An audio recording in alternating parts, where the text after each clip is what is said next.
The stagecoach door opened and the whole street went silent. She was younger than they expected, prettier too. But no one was looking at her face. They were looking at what she was holding, an 8-month-old boy, fussing against her shoulder, wrapped in a blanket that had seen better days, on a journey neither of them had chosen. Every person on that street waited for Silas Boone to do the sensible thing, the practical thing, the thing any reasonable man would do. He walked toward her instead. What happened next would change everything, for both of them, and for a town that thought it already knew how this story ended. If this story found you today, hit like and drop your city in the comments.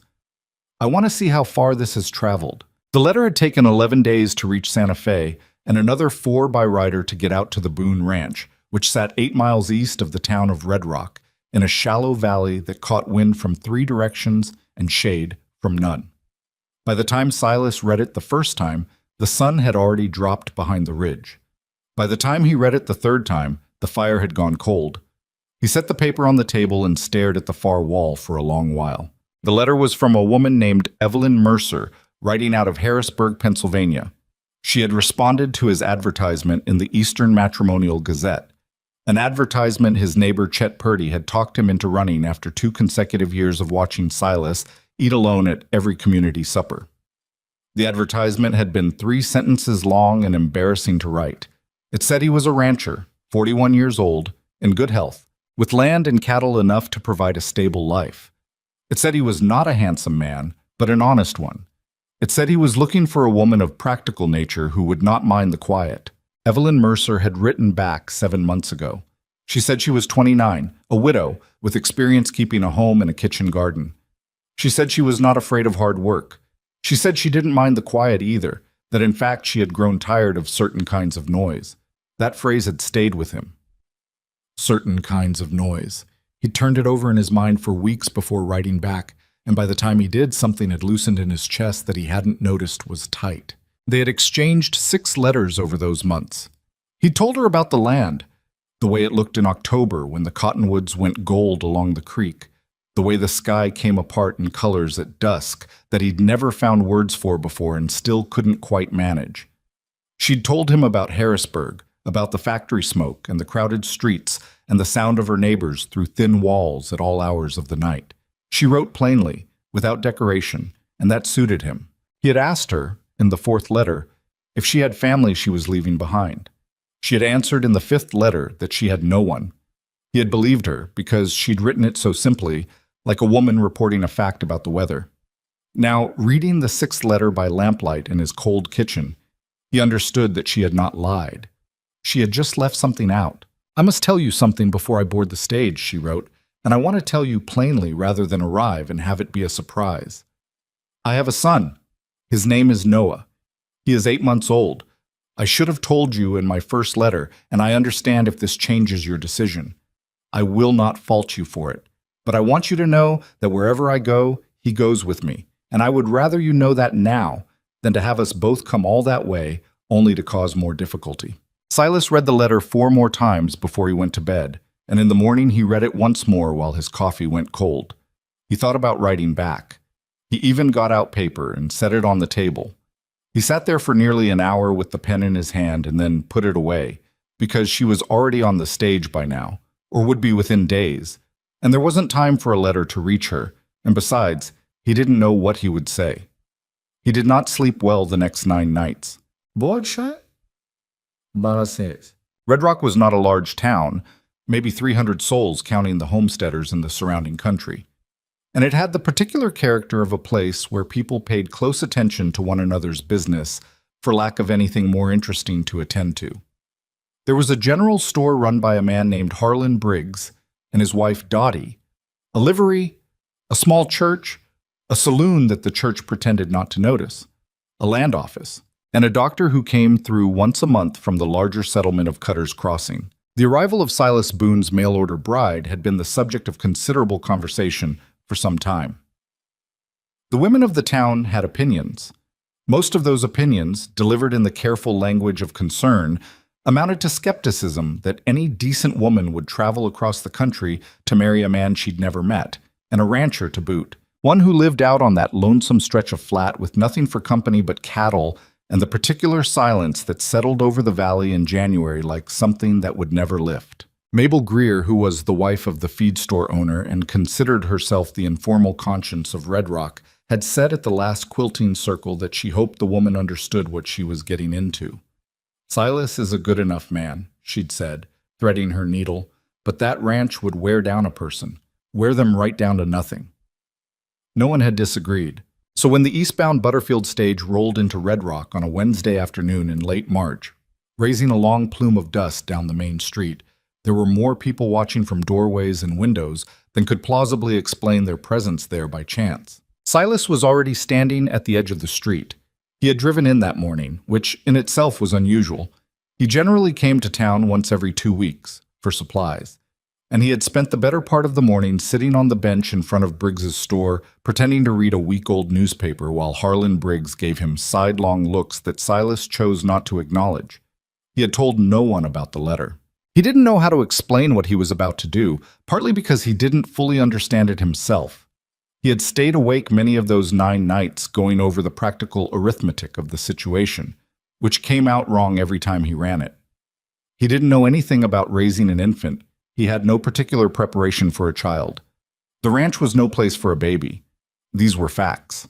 And yet, when the stagecoach slowed and the driver dropped down and pulled the door open, and Silas saw the woman step out into the afternoon light with the child wrapped against her shoulder, something in his chest made a decision without consulting the rest of him. She was slight, with dark hair pinned up under a gray traveling hat that had seen better years.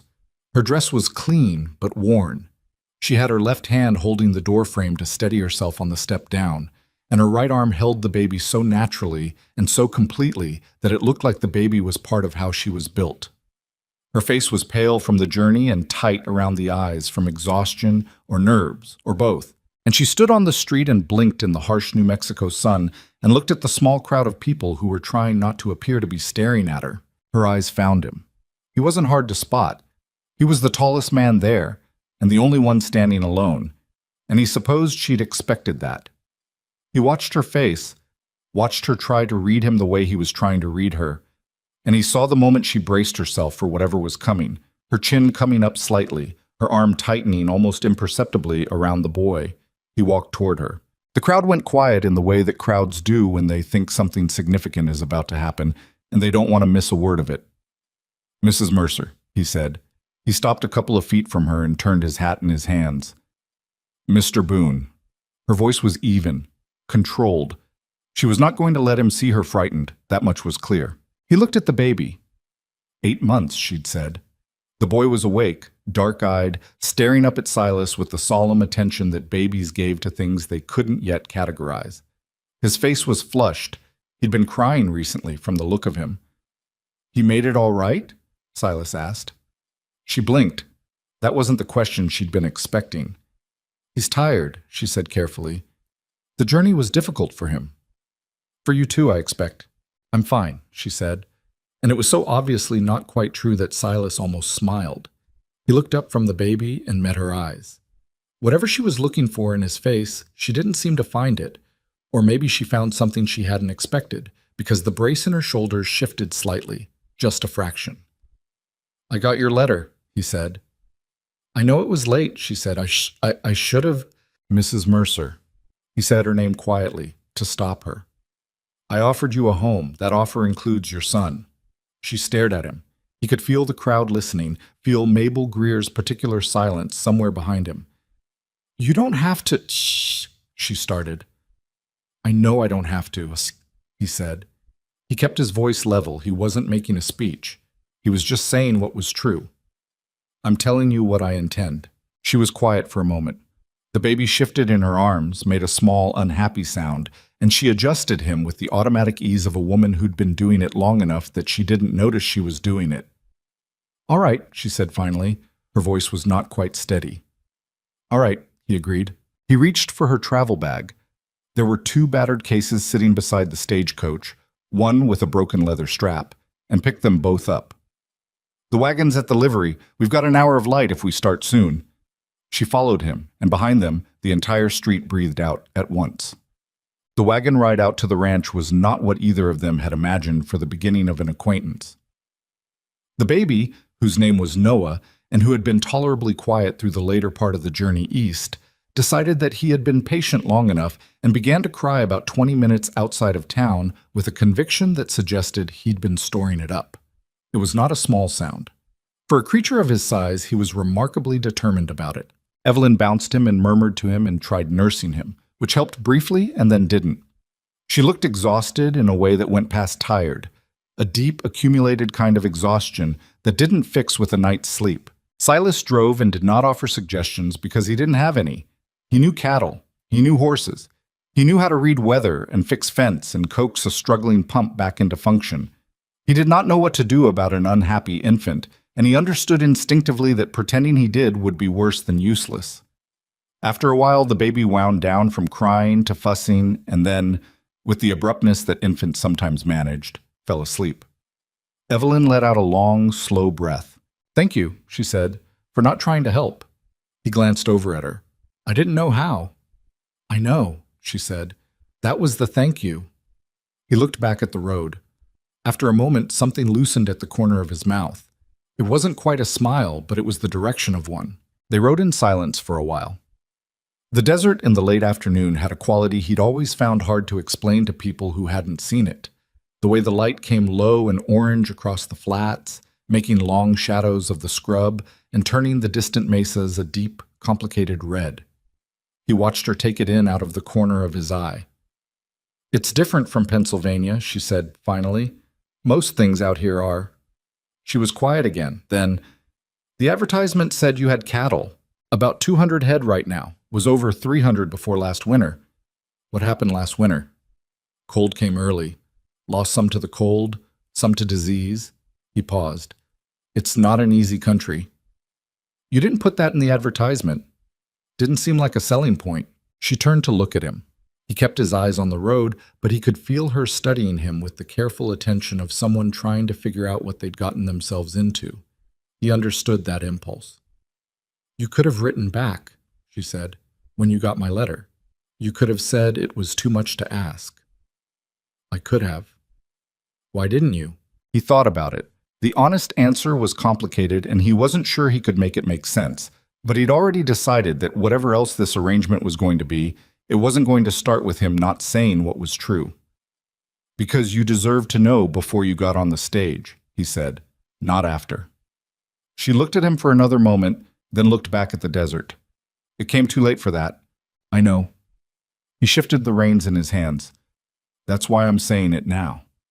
Us. The ranch house was not impressive. Silas knew that. He had looked at it that morning the way a person looked at things before someone else was going to see them, and he had noted everything that was missing or broken or simply the result of a man living alone for many years without much attention to his surroundings. The house was solid. He had built it himself, and he'd built it to stand, but it was also spare to the point of emptiness, with bare floors and rough furniture and a kitchen that held a good iron stove and not much else of warmth. He helped her down from the wagon with the baby and carried her cases inside and stood in the middle of the kitchen while she looked around. She did not say anything for a long moment. "I can make changes," he said, "to the house. Whatever you need." "I'll need a few days to see what's needed," she said. Her voice was neutral. He couldn't tell what she thought. "Of course." She looked at the stove. "Is the flue sound?" "I cleaned it in November." "And the water?" "There's a pump at the back. The well's deep, never runs dry, even in August." She nodded like she was filing these things away. The baby stirred against her shoulder. "The bedroom," she said. "Where is it?" "Down the hall. There's only the one." He stopped. "I'll sleep in the barn." She turned and looked at him with an expression that was difficult to read, not quite surprise, not quite relief, something in between. "You don't—" she started. "Mrs. Mercer," he said, "we haven't been married 5 minutes. We've only met each other twice, counting this moment and the one in the street. I'll sleep in the barn." Something shifted in her face. "That's not necessary." "I think it is," he said, "and I think you think so too. There's no shame in it." He moved toward the door. "I'll bring some wood in before full dark. The nights get cold." He went out, and behind him he heard nothing. Not argument, not thanks, just silence, which was, He was beginning to understand how Evelyn Mercer processed things she hadn't expected. She found the barn better than she'd expected. This thought surprised her when she had it, standing at the window in the morning with Noah against her hip, watching Silas come out of the barn and cross the yard toward the house. He moved like a man who was used to his own company, not hurried, not dawdling, just purposeful, the way people moved when no one was watching and they didn't feel the need to perform anything for anyone. She'd slept better than she had in weeks. That also surprised her. She had put Noah down in the middle of the bed, surrounded by a bolster she'd rolled from a blanket, the way she'd done in every unfamiliar place since he was born, and she'd watched him breathe in the unfamiliar dark and tried to decide how she felt about all of this. The truth was, she didn't know yet. She'd made a decision out of desperation and limited options, and desperation was not a good lens for seeing things clearly. Silas Boone was not what she'd built in her imagination over those months of letters. Not that she'd built much. She'd held herself to careful expectations, or tried to. But the man in her letters, and the man who'd stood on that street in Red Rock and said that offer includes your son without anger or performance, just fact. She was still working out how those two things fit together. She heard his boots on the step and put the coffee on. He came in and stopped just inside the door, the way a man stopped in someone else's kitchen. "Morning," he said. "Good morning." She nodded at the stove. "Coffee'll be ready in a minute?" He took off his hat and hung it on the peg by the door. She noticed he looked at Noah before he sat down. A quick look. The way you'd check on something you were keeping track of. "How'd he sleep?" he asked. "Better than I expected." She poured the coffee and set it in front of him. "He usually wakes twice in the night. Last night, only once." Silas wrapped both hands around the cup. "Maybe the quiet." "Maybe." She poured her own cup and sat down across from him. "He's used to the city, lots of noise." Noah chose that moment to lunge forward from her lap toward the table, grasping at nothing in particular with the focused intention of a creature discovering that the world was full of things to grab. She caught him with one hand, her coffee cup with the other, and looked up to find Silas watching with an expression she couldn't categorize. "He always like that?" he asked. "He's been like that since he could reach," she said. "Wants everything. That'll either serve him well out here or cause him a great deal of trouble." "Probably both," she said. And Silas Boone, for the first time since she'd met him, smiled fully. Not the almost smile from the night before, but an actual one, brief and a little surprised, like it had gotten away from him. It changed his face considerably. The town's reaction settled in over the following days like weather coming in from the northwest, gradual at first, then harder to ignore. Evelyn learned about it not because anyone said anything directly to her. No one was that open about it, not yet, but because she could read rooms. She'd grown up poor in a city that had plenty of opinions about poor people, and she had learned early how to read the particular silence that meant people were thinking things they'd decided not to say to your face. When she came into Briggs's general store 3 days after arriving to pick up some things she needed, flour, a bit of salt pork, needles, and thread, Dottie Briggs was perfectly pleasant, perfectly helpful, and told her 3 separate times how brave she was for coming all this way. The word brave was doing a lot of work in those sentences that had nothing to do with courage. 2 women she didn't know were shopping in the dry goods section. They stopped talking when she came in and didn't start again until she'd moved to the far side of the store. She bought what she needed and went out into the bright street and stood by the wagon for a moment, Noah on her hip, and let the sun hit her face and breathed. She was not going to cry about it. She'd made her decision and she was standing in it. What she hadn't expected when she came back to the ranch and told Silas what had happened, told him plainly, not making drama of it, was that he'd go quiet in a particular way that was different from his ordinary quiet. This quiet had an edge to it. "The Briggs women have opinions about most things," he said after a moment. "I don't blame them for being curious," she said. "It's a small town. I'd be curious too." "It's not curiosity, I'd call it." "What would you call it?" He looked at her. "I'd call it people deciding what's true before they know anything." She was quiet. Then, "That's not going to change just because we want it to." "No," he agreed. "It changes because we prove them wrong." She looked at him, at this man she barely knew, who slept in his own barn and drank his coffee with both hands and had made a promise to a stranger on a public street without hesitation or performance. "I intend to," she said, and she meant it. The days built a rhythm slowly, the way rhythms did when two unfamiliar people were trying to share a space without colliding. Silas woke before light and went to the cattle and the horses and the 100 small repairs that a working ranch generated daily. Evelyn woke when Noah woke, which was earlier than she would have liked and later than Silas's rising, and she fell to work in the house with the focused practicality of someone who has survived on her own long enough to know that sentiment was less useful than function. The house was in more disrepair than she'd initially seen in the fading light of her arrival. The kitchen window had a gap in the frame that let cold air finger through at night. One of the floorboards in the hall was soft and would eventually go through entirely. The curtain rod in the bedroom was a nail with a piece of rope strung on it, which had apparently seemed like enough at the time. The garden plot out back had been broken once, years ago by the look of the soil, and then abandoned, and the weeds had moved back in and made themselves completely at home. She did not complain about any of this. She identified each problem, decided what she could fix immediately and what would have to wait, and worked through the list in order. Silas noticed. He didn't say much about it. He wasn't a man who narrated what he observed, but she could tell he noticed, the way his eyes moved over what she'd done when he came in at noon for coffee. The gap in the window frame was filled with cut cloth pressed tight and sealed with pine resin from the tree line. The soft floorboard had been reinforced from underneath with a piece of wood she'd found in the scrap pile by the barn. The curtain rod was still a rope, but she'd hemmed a piece of muslin she found in the bottom of one of her cases, and it hung properly now, so there was that.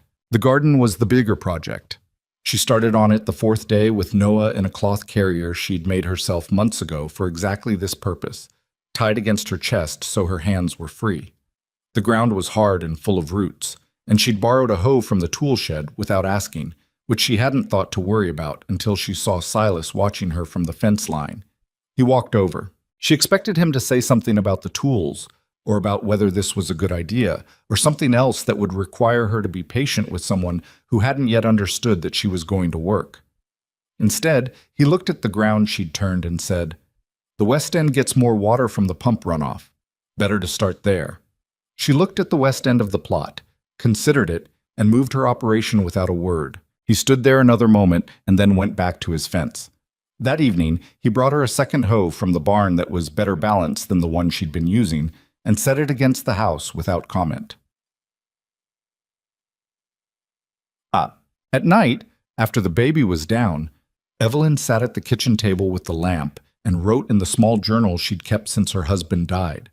Not a diary exactly, not feelings and impressions, but practical notes, a habit she'd developed when she'd had to keep track of money so carefully that every transaction had to be recorded. Now she wrote down what she'd observed about the land, about what grew here, about what would need doing. She wrote about the water table and the angle of the sun on the garden plot. She wrote about the town and the women in Briggs's store. She wrote, after the 2nd week, "He is not what I expected. Not warmer, exactly.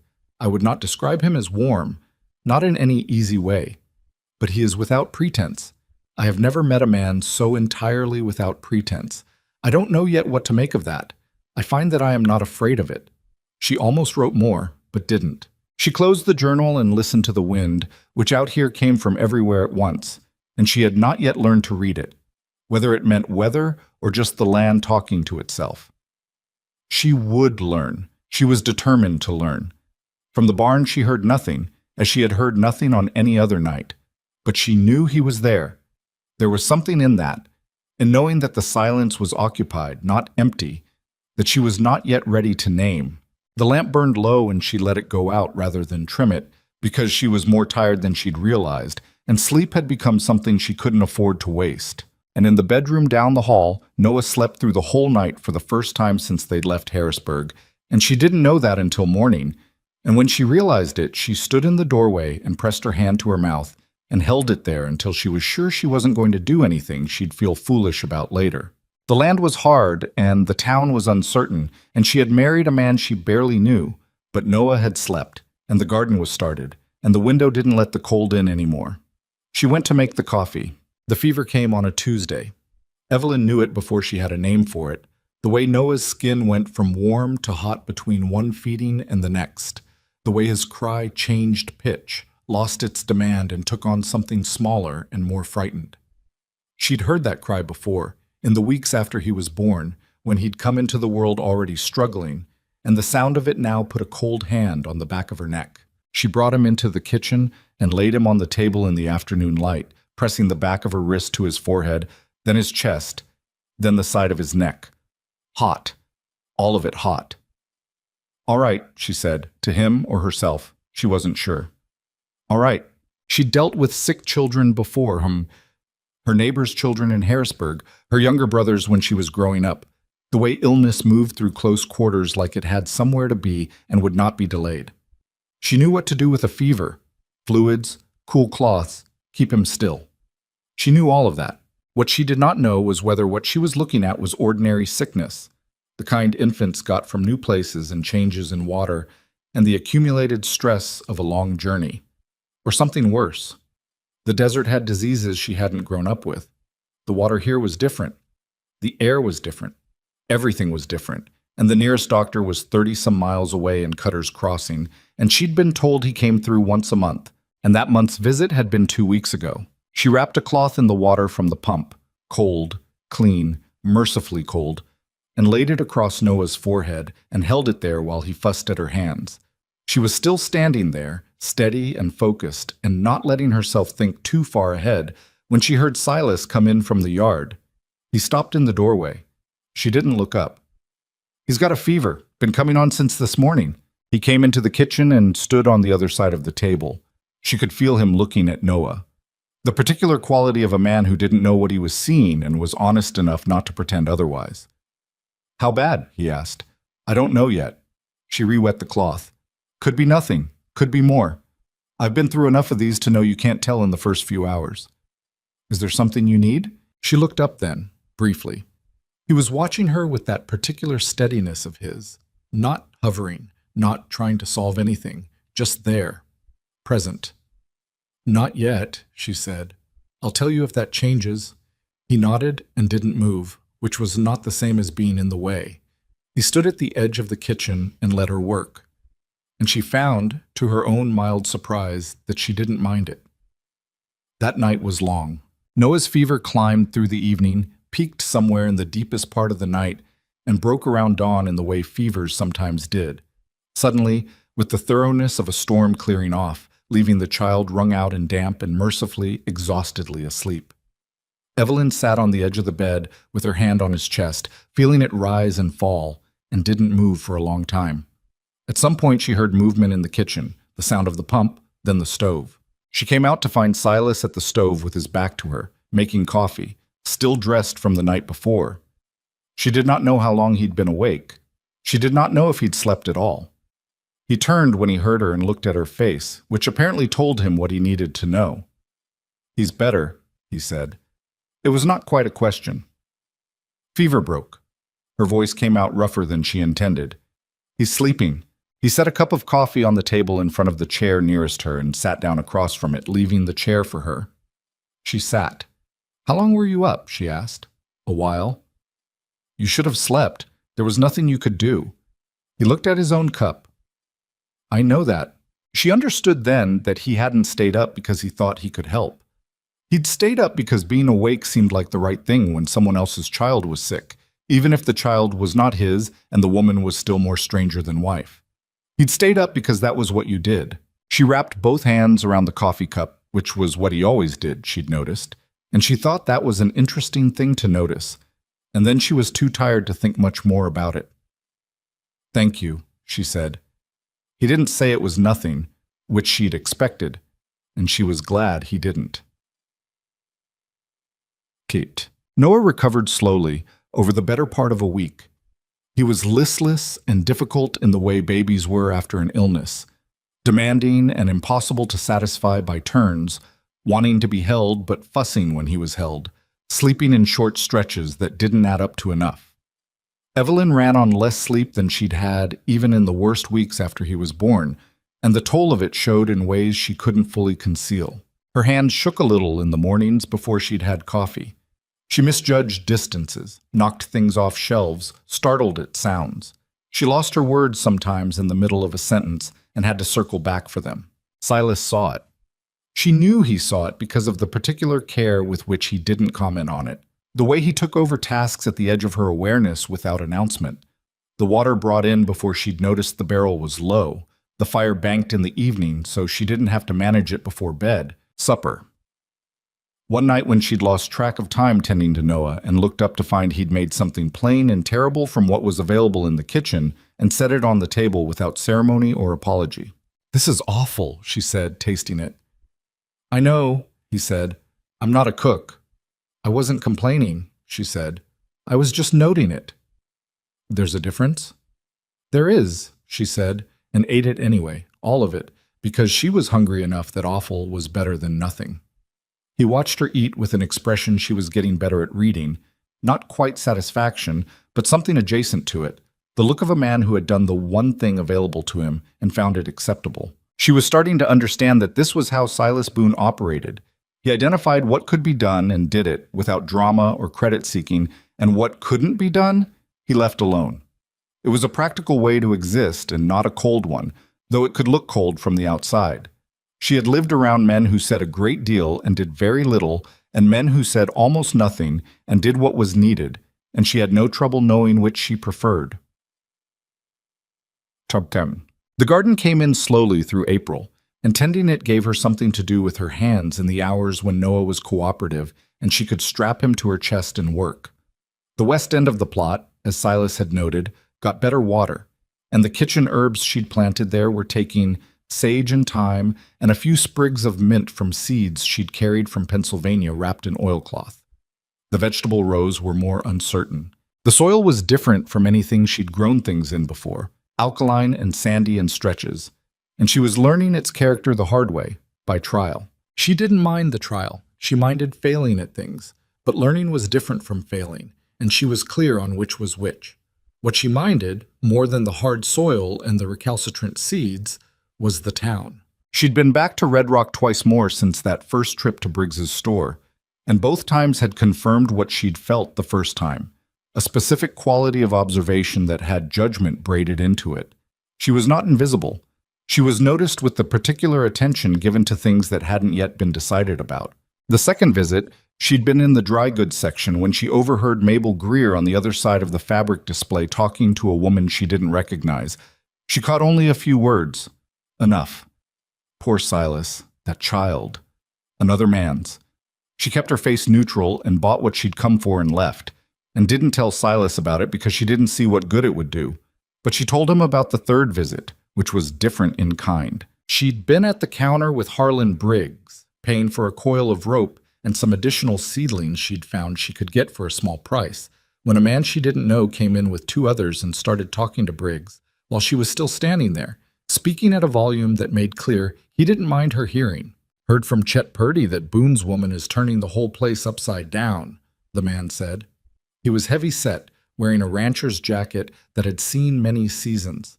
"Planting a garden. Repairing the house." "Is that so?" Briggs said, his eyes cutting to Evelyn and then away. "Chet figures she'll last till summer, once she sees what summer does out here." Evelyn counted out her coins carefully and did not look up. "Excuse me," she said when she was done, and walked out into the street. She was halfway to the wagon before she realized she was shaking, and she stood by the wheel and breathed, with Noah observing her from the carrier with his dark, serious eyes. And she thought, I have outlasted worse opinions than Chet Purdy's. That evening she told Silas because she had decided she wasn't going to hide the town from him. If they were going to survive this, and she intended to survive it, he needed to know what they were working against. He listened with his hands around his coffee cup, his eyes on the table. "Who was the man?" he asked. "Heavy set, dark jacket, older. I don't know his name." "Sound like Deke Halliwell." He set down his cup. "He and Chet have been drinking together since before I settled here. Neither of them have anything better to do with their mouths than run them." "It's not just them," she said. "You know it's not just them." "I know. They're waiting for me to fail." He looked up at her. "Let them wait." It was so simply said without anger or bluster, just a fact delivered flatly, that she almost laughed. She didn't, but it was closer than she'd come in a while. "You're not worried?" she said. "About what they think? About any of it? About me? About whether this was a mistake?" He was quiet for a moment, which, with Silas, was not evasion. It was him actually thinking about what to say, which was a habit she was coming to trust. "I worry about the cattle," he said. "I worry about the weather. I worry about whether that pump is going to hold through the summer." He looked at her steadily. "I don't worry about whether you can handle this country. I've watched you for 3 weeks. She held his gaze. 3 weeks isn't very long. It's long enough to see some things. She didn't ask what things. She thought maybe she already knew, or at least part of it, and the rest she could wait on. What? April became May, and May had a meanness to it that she hadn't expected. The temperature climbed fast, and the wind came with it. Not a cooling wind, but a scoured one, dry and searching, pulling moisture out of everything it touched. The garden required more water than she'd planned for. The herbs were holding, but the squash was struggling, and she spent part of each morning hauling buckets from the pump to supplement the runoff. Noah was on his feet now, or trying to be. 8 months had become 9 and then 10, and he had discovered that standing while holding on to things was the most important achievement possible, and he pursued it with a relentlessness that required her to childproof a ranch house that had never been childproofed. She moved tools up, blocked the kitchen steps with a length of board, and spent an increasing portion of each day redirecting him away from things that could hurt him with the patient repetition that motherhood had installed in her. He was everywhere she wasn't looking. That was what 10-month-olds did. Silas watched this development with the quiet fascination of a man encountering something he had genuinely no context for. She caught him once standing at the door of the main room, watching Noah work his way along the edge of the settle. 3 careful side steps, and then a sit-down that was more controlled fall than intention, and the expression on Silas's face was unguarded in a way she hadn't seen before. Not smiling exactly, but arrested, his attention completely held. Noah looked up from the floor, found Silas, and pointed at him with the blunt authority of a person who had recently discovered pointing. Silas looked at the pointing finger, and then at Evelyn. "Is that something he does to everyone?" he asked. "He points at things that interest him," she said. "That's what he does lately." "What does it mean when he does it?" She kept her face neutral. "I believe it means he's interested in you." Silas looked back at Noah. Noah was still pointing, waiting with baby patience for this information to produce some kind of result. Silas crossed the room and crouched down to Noah's level, which was an awkward thing for a man his size to do, and said, "What do you want?" Noah grabbed his finger. Silas stayed absolutely still for a moment. Then very carefully, he closed his hand around the small fist, just enough so he wasn't pulling away. Evelyn went back to what she was doing and did not remark on it at all. The difficulty with the town arrived in a direct form in mid-May, when a man named Roy Ferris came to the ranch. She was alone when he arrived. Silas was out on the north range with a fence line that had given way, and she saw the rider coming from a quarter-mile out, the way you could see things coming out here before they arrived, which she was learning to value. She picked Noah up from the yard and stood on the porch and waited. Ferris was a lean man with a sun-weathered face and the look of someone accustomed to delivering news that wasn't his to deliver. He took his hat off when he reached the porch, which was polite enough, and said he was an acquaintance of Silas's, which may have been true. "You're the new Mrs. Boone," he said. "I am." "Heard you'd settled in." He turned his hat in his hands. "Mind if I speak plainly?" "Please," she said. "There's been some talk in town. About your situation." He glanced at Noah. "About the boy."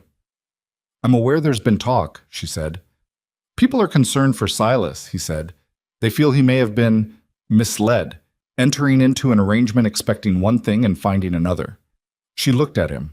She kept her arm steady around Noah, who was unimpressed by the stranger and was leaning backward to look at the sky. "Did Silas ask you to come out here?" she asked. A pause. "No." "Did anyone in Silas's family ask you to come?" "He hasn't got family to speak of." "Then who exactly asked you to come?" Ferris shifted his weight. "Folks in town, neighbors, people who look out for one another." "I see," she said. She kept her voice even, which took some doing. "Mr. Ferris, I appreciate that you came in person rather than simply talking about us. That's more consideration than most have shown. But what happens on this ranch between myself and my husband is a matter for us and not for the town, and I'd ask you to take that thought back with you when you go." He blinked. This was apparently not the response he'd been expecting. "Mrs. Boone, I mean that respectfully," she said. "Good afternoon." She went back inside and closed the door and stood in the kitchen with Noah on her hip, and her heart going considerably faster than she'd allowed her face to show. She heard him sit on his horse for a moment outside, but she could feel it, that particular silence, and then ride away. Noah patted her face with his palm. She turned and pressed her forehead against his temple. "We're all right," she said. "We're fine." She wasn't entirely sure which of them she was telling. When Silas came back at the end of the day, she told him about Ferris. She told him matter-of-factly, the way she told him things, and watched his face close down in a way she'd seen before. Not anger exactly, but a drawing in, a kind of cold stillness. "What did you say to him?" he asked. She told him. He was quiet for a moment, then, "You should have let me be here. You weren't here. I know that." He looked at the table. "I don't like you dealing with that alone." "I'm capable of dealing with it alone," she said. "I have been dealing with things alone for almost 2 years. That doesn't mean you should have to." The words landed quietly and sat there. She didn't have an immediate answer for them, and he didn't seem to require one. Oops. June brought heat that she hadn't been prepared for. She had thought she understood heat. Pennsylvania summers could be brutal, airless, and sticky. But this was a different thing entirely. This was a heat that had intention. It pressed down on everything from early morning to long after dark. A dry, absolute heat that made the air shimmer and turned the ground to something like iron. The cattle drifted to whatever shade they could find and moved as little as possible, which she sympathized with. Noah hated it. He'd been a reasonably good-tempered baby in cooler weather, but the heat made him fretful and difficult to soothe, and his sleep deteriorated, and so did hers. She moved their sleeping to the coolest part of the house, draped wet cloths in the windows to catch whatever breeze existed, kept him in as little clothing as was practical, and spent a part of each night awake listening to him fuss and wondering if he was getting enough water. She was also getting less food into him than she needed to. The heat depressed his appetite in the way it depressed everything, and she worried about it constantly, in the low-level way she worried about most things. Not panic, just a steady, wearing vigilance. She lost weight she didn't have to lose. She could see it in the way her clothes fit, or stopped fitting, and she noted it the way she noted things that needed attention but had to wait. It was Silas who brought it up, which surprised her. They were eating supper one evening in the last of the light. She'd learned that cooking earlier, before the stove could make the house unbearable, was better than cooking in the dark heat of evening. And she'd eaten what was on her plate because wasting food was not something she did, but she'd eaten slowly and without much interest, and apparently he'd been watching. "You're not eating enough," he said. She looked up. "I'm eating. Not enough." She put down her fork. "Silas." "It's not a criticism," he said. "I'm just noting it." Which was exactly what she had said about his terrible cooking, months ago, and she recognized it being returned to her. "The heat takes my appetite," she said. "The heat takes a lot of things," he said. "But you're doing the work of 2 people and eating less than you were when you arrived, and I can see it." She sat with this. She wasn't used to being seen in this way, not by anyone who hadn't known her for years. The matter-of-fact quality of it was both more comfortable and more unsettling than she would have expected. "I'll manage," she said. "I know you will." He moved the bread plate toward her. "But you don't have to manage alone if you don't want to." She looked at the bread plate. She took a piece. It was such a small thing, such a completely ordinary thing, moving a plate a foot across a table. But she ate the bread, and the tightness across her shoulders released a fraction, and she thought, this is what it might look like to not do it all yourself. The thought was strange and not entirely comfortable, but it was there. The thing that changed in June was not one thing but the accumulation of many. It was Noah pulling himself to standing at Silas's leg one morning, while Silas was at the kitchen table and looking up at him with complete expectation, and Silas reaching down and letting Noah use his hand to balance without a word. It was the night Evelyn fell asleep in the chair with Noah in her arms and woke to find a blanket over both of them that hadn't been there before. It was the afternoon Silas spent 2 hours fixing the garden fence after a stray animal had gotten in and damaged her squash rows, repairing it more thoroughly than the original fence had ever been built. It was the conversation they had on the porch one evening when the heat had finally, briefly relented, and the sky was doing what New Mexico skies did at dusk, turning colors she still didn't have proper words for. And Noah was asleep, and there was nothing that needed doing immediately, which was rare enough that they both noticed it. They sat on the porch step, not quite side by side, with enough distance that neither of them felt crowded. The desert settled into its night sounds. "Do you miss Pennsylvania?" he asked. She thought about it honestly. "I miss things about it," she said. "I miss that I knew how it worked, knew who to trust, what to expect from the weather, where to go when I needed things."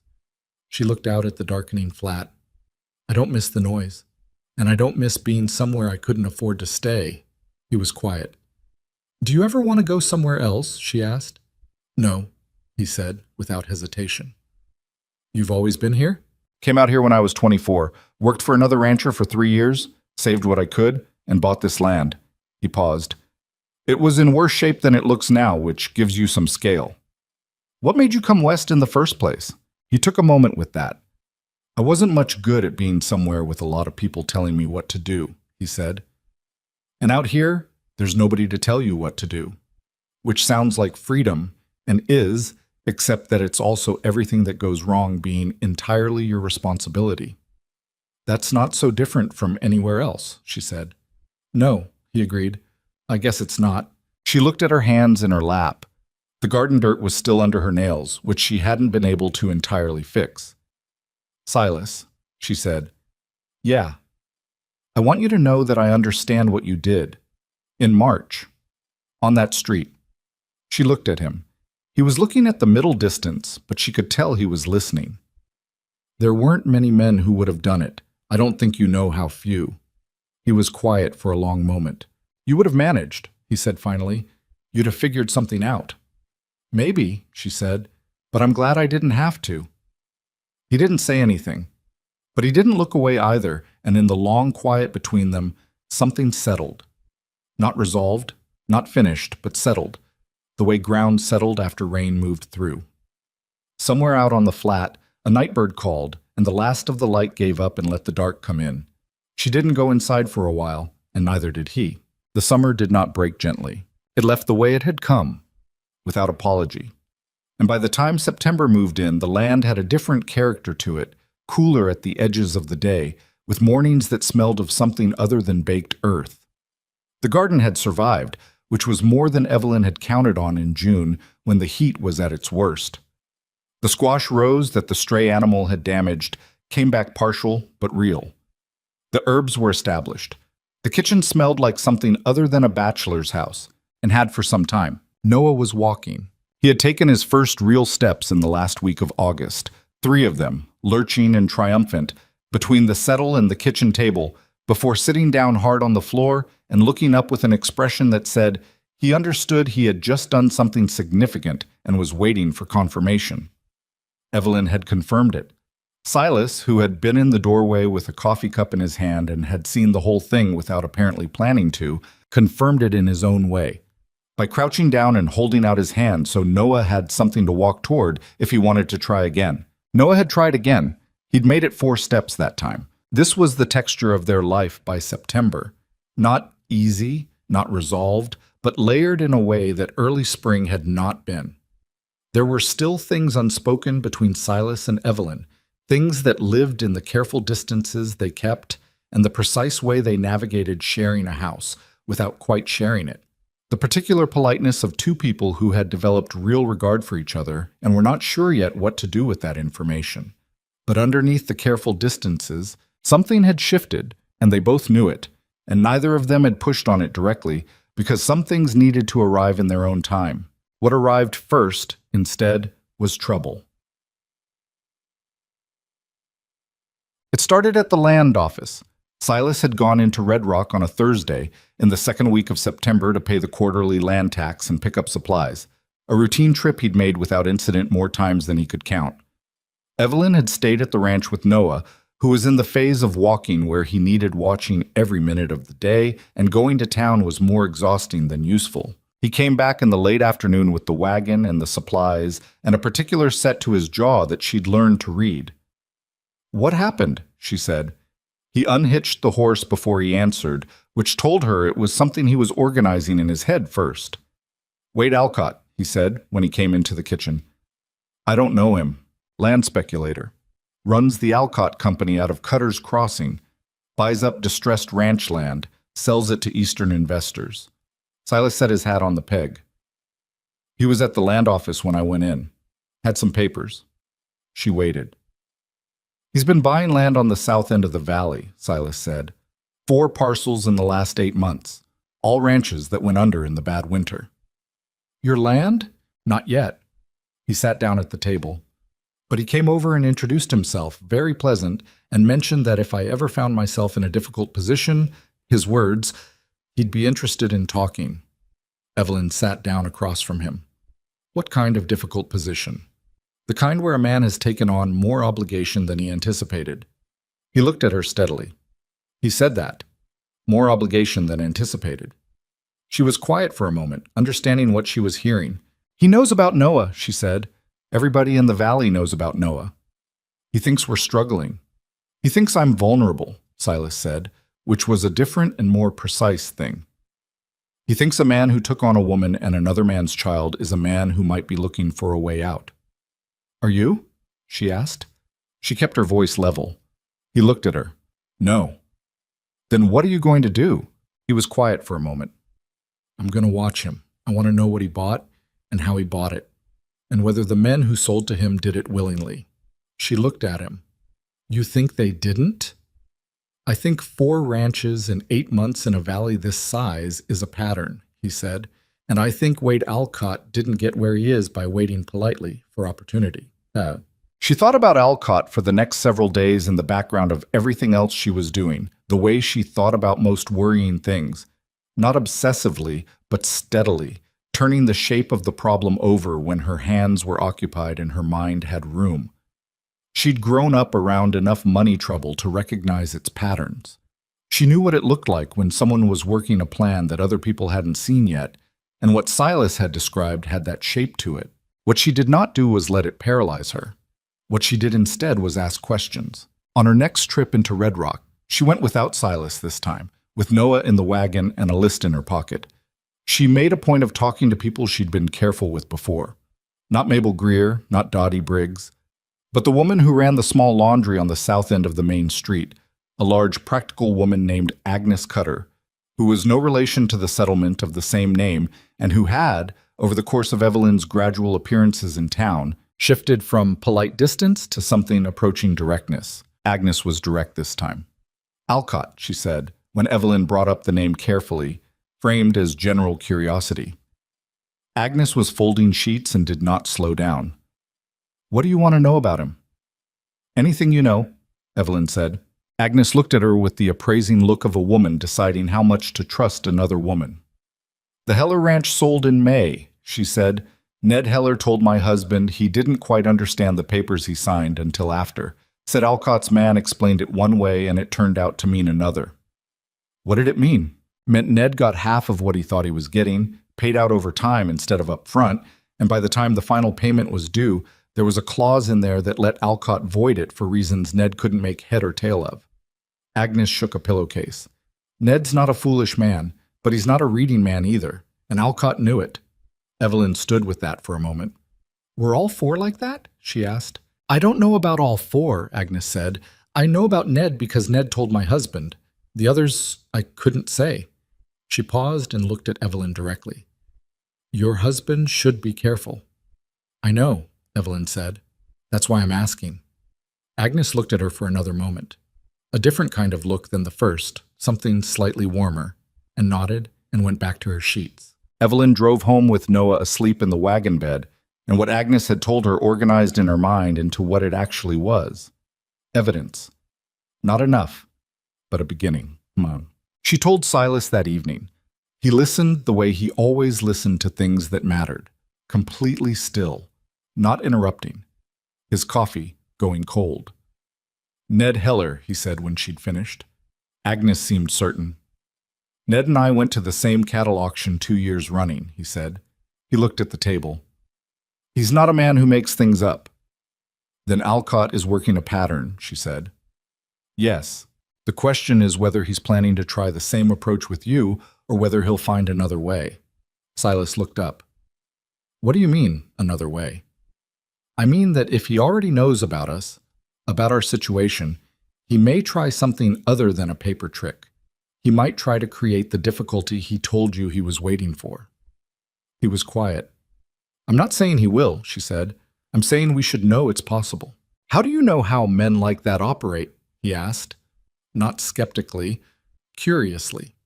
I grew up watching my father lose things, she said, to men with cleaner coats than his and more words than he could follow. She met his eyes. I learned what to watch for. He held her gaze for a moment, then he nodded, once, and that was that. September settled into a pattern of its own making. Silas began paying attention to what was happening to the other ranches in the valley, with a focus he hadn't applied before. Who was buying, who was selling, what the cattle prices were doing compared to what they should have been, whether there were any patterns in the water rights that Alcott's purchases were accumulating. He was not a man who talked through his thinking, but Evelyn could see it happening, the way you could see a man measuring something even when he wasn't doing it out loud. She found herself thinking about the legal side of it. She'd never studied law and had no pretension to it, but she'd dealt with enough of the practical consequences of bad legal arrangements to understand that the protection was in the paper and the vulnerability was also in the paper, and the question was always who had read it more carefully. There was a lawyer in Cutter's Crossing named Hadley Dunn, who came through Red Rock occasionally and who Silas had used once, years back, for the original land deed. She suggested Silas write to him. He did, the next day, without her needing to suggest it twice. The reply came 2 weeks later. It was thorough and not entirely comforting. There were provisions in territorial land law that Alcott could potentially exploit, particularly around water rights and shared access to the creek that ran along the south edge of the Boone property. Dunn recommended some specific filings that would strengthen Silas's position and offered to come out to Red Rock to handle them if Silas could cover his travel. Silas could, though barely. He told Evelyn the cost, which he didn't have to do, and she appreciated that he did. It's necessary, she said. It takes most of what I'd set aside for winter feed. We'll manage the feed another way. He looked at her. We. She realized she'd said it without thinking, and for a moment she wasn't sure how it would land. But he didn't look troubled by it. He looked like a man who'd just heard something he'd been waiting to hear, and was trying not to show it. We, she confirmed. Tatsia Masti. The change between them did not announce itself. It accumulated, which was the only honest way she could describe it.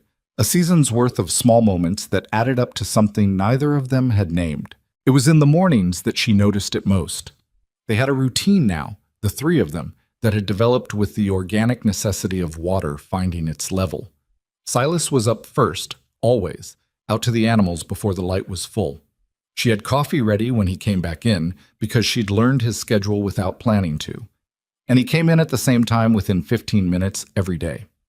Noah, who had become a respectable walker over the past weeks, had developed the habit of stationing himself at the door around the time Silas was due back and pointing at it with the authority of a person announcing an arrival. And Silas had noticed this, and now he said morning to Noah first when he came in, before his coffee, which was the kind of small thing that happened without being decided.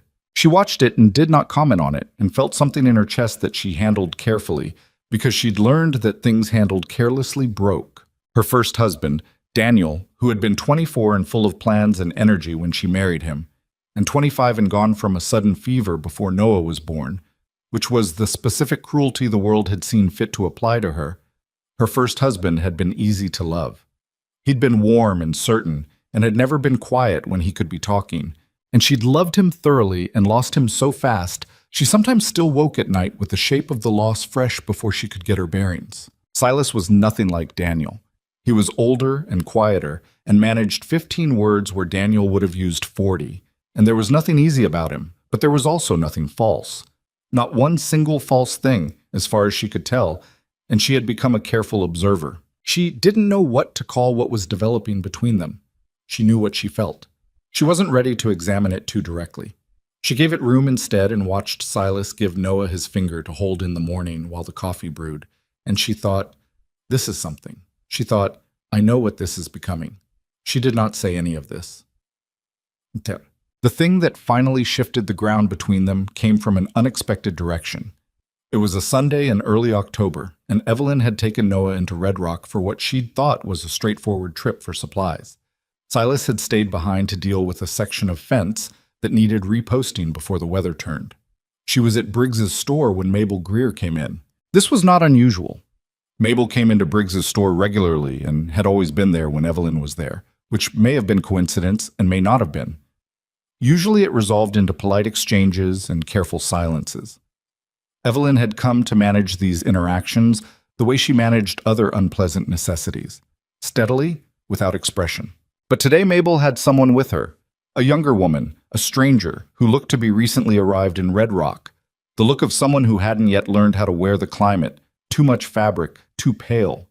And Mabel was in the mode that Evelyn had come to recognize as the performing goodness mode, the one where Mabel said helpful things to a new audience that weren't quite as helpful as they sounded. "That's Silas Boone's wife," Mabel said, in a voice pitched to Carrie.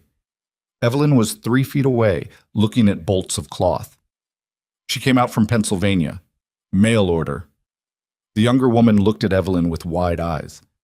"The baby came with her," Mabel continued. "Wasn't part of the arrangement, of course, but Silas—" She paused in the way people paused when they were about to say something they wanted to seem reluctant to say. "Silas is a generous man, always has been." The younger woman's face arranged itself into something sympathetic in Silas's direction. Evelyn turned around. "Mrs. Greer," she said. Her voice was pleasant. "I don't believe I've met your friend." Mabel startled slightly. "This is Margaret Price, just arrived last week. Her husband has the old Decker homestead." "Welcome to Red Rock, Mrs. Price," Evelyn said. She looked at the woman directly and not unkindly. "It's a hard country, but it grows on you." Then she looked at Mabel. "Silas was not deceived," she said. "He knew about my son before I arrived. He made his choice with full information." Mabel opened her mouth. "I say that not to argue with you," Evelyn continued, "but because it's true, and I'd rather it be said plainly than go on being implied otherwise." She picked up the bolt of cloth she'd been looking at and turned to Harlan Briggs at the counter. "I'll take 2 yards of this, please." She heard Mabel behind her making a sound that wasn't quite a response, and she didn't turn around, and she did not feel entirely steady inside. But her hands were still, and her voice had been even, and she paid for the cloth and walked out. She was sitting in the wagon outside with Noah when she realized her jaw ached from how hard she'd been holding it. "All right," she said, to no one. She drove home. Ted. She had not planned to tell Silas. She went back and forth on it for most of the afternoon while she worked around the house, and she'd decided by evening that she would keep it to herself, because it had been handled and because what she didn't want was for him to feel that her battles were his to fight. But Silas came in for supper and looked at her and said, "What happened?" She set down the spoon she was holding. "How do you do that?" "Do what?" "No." He sat down at the table. "Your jaw's been tight since you got back. Noah's fine, and you went to town, so something happened in town." He looked at her. "What was it?" She sat down and told him. She told him exactly because she'd learned that was the way to tell him things, exactly, without editorializing, and then let him hear it. When she finished, he was quiet for a long time. His hands were flat on the table, and she watched something move through his face that he was keeping controlled only by the same discipline he kept everything controlled by. "I'm going to say something," he said, "and I want you to hear it out." "All right." He looked at her steadily. "I don't want you fighting this alone. Not Mabel Greer. Not Roy Ferris. Not Alcott. Not any of it. I know you're capable. I've never had a single doubt about that." He paused. "But there's a difference between being capable of handling it alone and having to handle it alone, and I don't want you to have to. Not because I think you can't, but because you shouldn't need to." She held his gaze. Her throat was tighter than she expected it to be. "You're not a burden I took on," he said. "You and Noah. That's not what this is. Silas, let me finish." He wasn't forceful about it, just firm. I've been trying to figure out how to say this for a while, and I'm going to say it plain because that's the only way I know. I don't regret a single thing. Not the letter, not March, not any of it. And if you're worried, if you've been carrying the idea that at some point I'm going to decide it was a mistake, I want you to put that down. She looked at him. The lamp was burning low between them, and he was not a handsome man, she thought. She'd noted that from the first day, and it still held true, but he was a real one, entirely, without seam or performance. I've been worried, she admitted. Not about you specifically, about the whole thing, about whether I made the right decision. Did you? He asked. She thought about the garden, about the night Noah's fever broke and Silas had made coffee at dawn, about the bolt of cloth she'd bought today without asking permission, about the way Noah reached for his hand in the morning. Yes, she said. I think so. He nodded once. Then that's enough, he said. The rest we figure out. What Silas did next, he did not discuss with Evelyn beforehand. She heard about it second, which was something she thought about later, that she found out second, not from him, but from Agnes Cutter, who came out to the ranch on a Tuesday morning with the kind of purposeful momentum that suggested she had made a decision and was carrying it through before she reconsidered. Agnes sat down at the kitchen table with coffee and said, "Your husband went and did something." Evelyn looked up from where she was working. What did he do? He went to the general store Saturday, yesterday, and he stood in front of Harlan Briggs and Mabel Greer and anyone else who happened to be there, and he said, Agnes paused, composing it. He said that Noah Boone would always have a place on his ranch, whatever happened and whatever anyone thought of it, and that any man or woman who had something to say about his son was welcome to say it to him directly, and he'd address it directly, but that the boy was his, and that was the end of the matter. Evelyn was very still. He said it just like that. Mostly like that. I'm paraphrasing. Agnes looked at her with a directness that was not unkind. He called the boy his son. The kitchen was quiet except for Noah, who was sitting on the floor behind her batting at a wooden spoon she'd given him. He called him his son, she said. In front of Mabel Greer and Dottie Briggs and 3 other people I could name. Agnes wrapped her hands around her cup. Mabel didn't say a word. First time I've seen that in 14 years. Evelyn turned and looked at Noah on the floor. He had gotten the spoon into his mouth and was looking up at her with the satisfied expression of a person who had solved the problem he was working on. She pressed her hand over her mouth briefly and then took it down. He didn't tell me, she said. No, Agnes said. I expect he didn't want to make a production of it. A pause. That's the kind of man he is, from what I can tell. Yes, Evelyn said. That's the kind of man he is. She heard the wagon coming back up the road from the North Range around noon, and she went out onto the porch when she heard it. Silas pulled up and looked at her standing there, and she could see him clocking that she knew because her face didn't hide things the way she thought it did, or at least not from him. He got down from the wagon. Agnes Cutter came by, she said. He nodded, didn't look away. You didn't tell me you were going to do that. No, he said. Why not? He looked at her for a moment. Because you would have told me I didn't need to. She started to say something and then stopped. Because he was right. She would have. You didn't need to, she said anyway. I know that, he said. I did it because I wanted to. She looked at him standing in the yard with the sun coming down steep from the south and his hat in his hand and his face as plainly readable as it ever got, which was not very, but enough. Noah doesn't belong to anyone's opinion, he said. He belongs here. I wanted that to be said.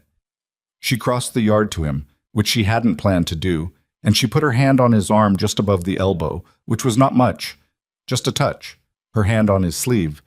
But it was the first time she'd reached for him deliberately, and they both knew it. Thank you, she said. He covered her hand with his for a moment, just a moment. Then he put his hat back on and went to see to the horse. She stood in the yard and let the October sun come down on her face and thought about Daniel, who she still loved and always would, the permanent finished shape of him. And she thought about Silas, who was entirely present and entirely real, and who had just called her son his son in front of the whole town without ceremony or announcement, like it was simply what was true. Both things could be true. She had learned that about grief. It did not require you to stop. It was carried, and you carried it, and life continued around it and sometimes through it. Noah appeared in the doorway behind her, having pulled himself up on the frame, and pointed at her from the step. "I see you," she said. He pointed more firmly.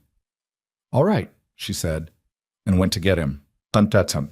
The formal question of marriage had not been spoken between them directly, which was strange given that they were already married in the legal sense, had been since the ceremony in Red Rock in March, a brief, practical affair at the land office with 2 witnesses they barely knew and Harlan Briggs observing from the doorway. What they had not yet become, what they had been working their careful way toward across these months, was something harder to define and more real than whatever had been registered on that paper in spring. It was Silas who finally said it. He came in from the evening chores on a night in mid-October, when the first real cold was threading into the evenings, and the sky had the crystalline quality that the desert got in autumn, and Evelyn was putting Noah down for the night, and he waited at the kitchen table until she came out. She came out and looked at him, and his posture told her something was on his mind. She sat down. He turned his coffee cup around in his hands. "I want to ask you something," he said, "and I want you to answer it honestly and not based on what you think is practical." "All right," she said. He looked up. "Are you happy here?" She considered it honestly, the way he'd asked. Not whether she was surviving, not whether things were manageable, but whether she was happy, which was a different question, one she hadn't thought to ask herself in a long time. "Yes," she said. And then, "Not every day. Not in any easy way." She looked at him. "But the real kind. The kind that's underneath things even when the day is difficult. That kind. Yes." He nodded slowly. "And Noah?" he said. "Noah has never known anything else," she said. "This is his home. You're—" She stopped. He waited. "You're what he knows," she said. "As a father." Silas was quiet for a long moment. He set his cup down and looked at the table. She could see him working through something, and she waited because she had learned that his silences weren't hesitations, they were preparation. "I want to ask you something else," he said. "Go ahead." He met her eyes. "Do you think you could—" He stopped, tried again. "What I mean to ask is whether what you feel, whether there's room for something more than what we've had. I'm not asking out of obligation. I'm asking because I want to know." He was not a man who stumbled over words, and the stumbling was, she thought, the most honest thing she'd ever seen him do. "Yes," she said. "There's room." He let out a breath that she hadn't seen him holding. "I'm not a man who knows how to court someone," he said. "I should tell you that up front." "I know," she said. "I'm not sure I need to be courted." "What do you need?" She thought about it. "What you've been doing," she said. "The coffee in the morning, the fence around the garden, standing in front of Harlan Briggs and saying what you said." She looked at him steadily. "That's what I need." He looked at her for a long moment, and whatever he'd been uncertain of, something in him resolved. "All right," he said. "All right," she said. And they sat at the table in the autumn evening while the cold came in around the edges of the house and Noah slept down the hall, and what had been building between them through a whole long, difficult season settled at last into something that neither of them had words for yet, but both of them recognized clearly and were not afraid of. Outside, the first star showed itself over the mesa, and the desert was entirely still. Winter came to the valley the way bad news came, quietly at first, and then all at once. The October evenings had given them warning. The temperature dropped sharper than usual after dark, and the cattle moved differently, clustering near the windbreaks with the instinctive preparation of animals that understood weather better than any almanac. Silas watched them and said nothing to Evelyn, but she could read him well enough by November to know that what he wasn't saying was the part worth paying attention to. What he wasn't saying was that this winter had the feel of a bad one. They had settled into each other properly by then, not without friction, not without the ordinary difficulty of 2 adults who'd spent years alone learning to share a life, but genuinely in the way that mattered. He had moved back into the house in October, into the bedroom, and she had moved Noah's small bed into the corner of the room, and the first few nights had been awkward in the particular way of things that were real and therefore imperfect. And then they were less awkward, and then they were simply how things were. She had not expected it to feel as natural as it did, And then she had decided that natural was not quite the right word. It felt honest, which was better. He was not easy to live with in every respect. He had opinions about the placement of tools that were inflexible and slightly irrational. He went silent for days sometimes when something was working on him, and she'd learned to give those silences room rather than push against them, because pushing produced nothing but a longer silence. He left his boots where she would trip over them, not out of carelessness but because he genuinely didn't notice where he'd put them, which she found more irritating than deliberate inconsideration would have been. She was not easy either. She knew that. She had a habit of solving problems before telling him there was a problem, which he'd told her once, plainly, made him feel like he was arriving late to a conversation that had already been concluded. She worked herself to the point of exhaustion and then was irritable about it rather than asking for help first, which was a pattern she recognized and could not quite break. She worried in ways that came out sideways, as efficiency or control, rather than as the worry it actually was. And he'd called her on that too. They were a real marriage, which meant they were sometimes a difficult one. But underneath the friction was something neither of them doubted, and that made the friction manageable. Noah, for his part, was no longer a baby in any useful sense. He was 14 months old and walking with the determined velocity of a person who had somewhere to be at all times, and his vocabulary was expanding in the unpredictable way of small children. Some words clear as a bell, others that only Evelyn could decode, and a few that seemed to be purely Noah's own invention and meant something specific to him that no one else could determine. He called Silas Da with the casual certainty of a child who has made up his mind and had been doing so since October without being taught it. And Silas, the first time it happened, had stopped entirely still for a moment the way a man stopped when something hit him unexpectedly, and then continued what he was doing without comment, which was how Silas handled things that affected him more than he wanted to show. Ta-da!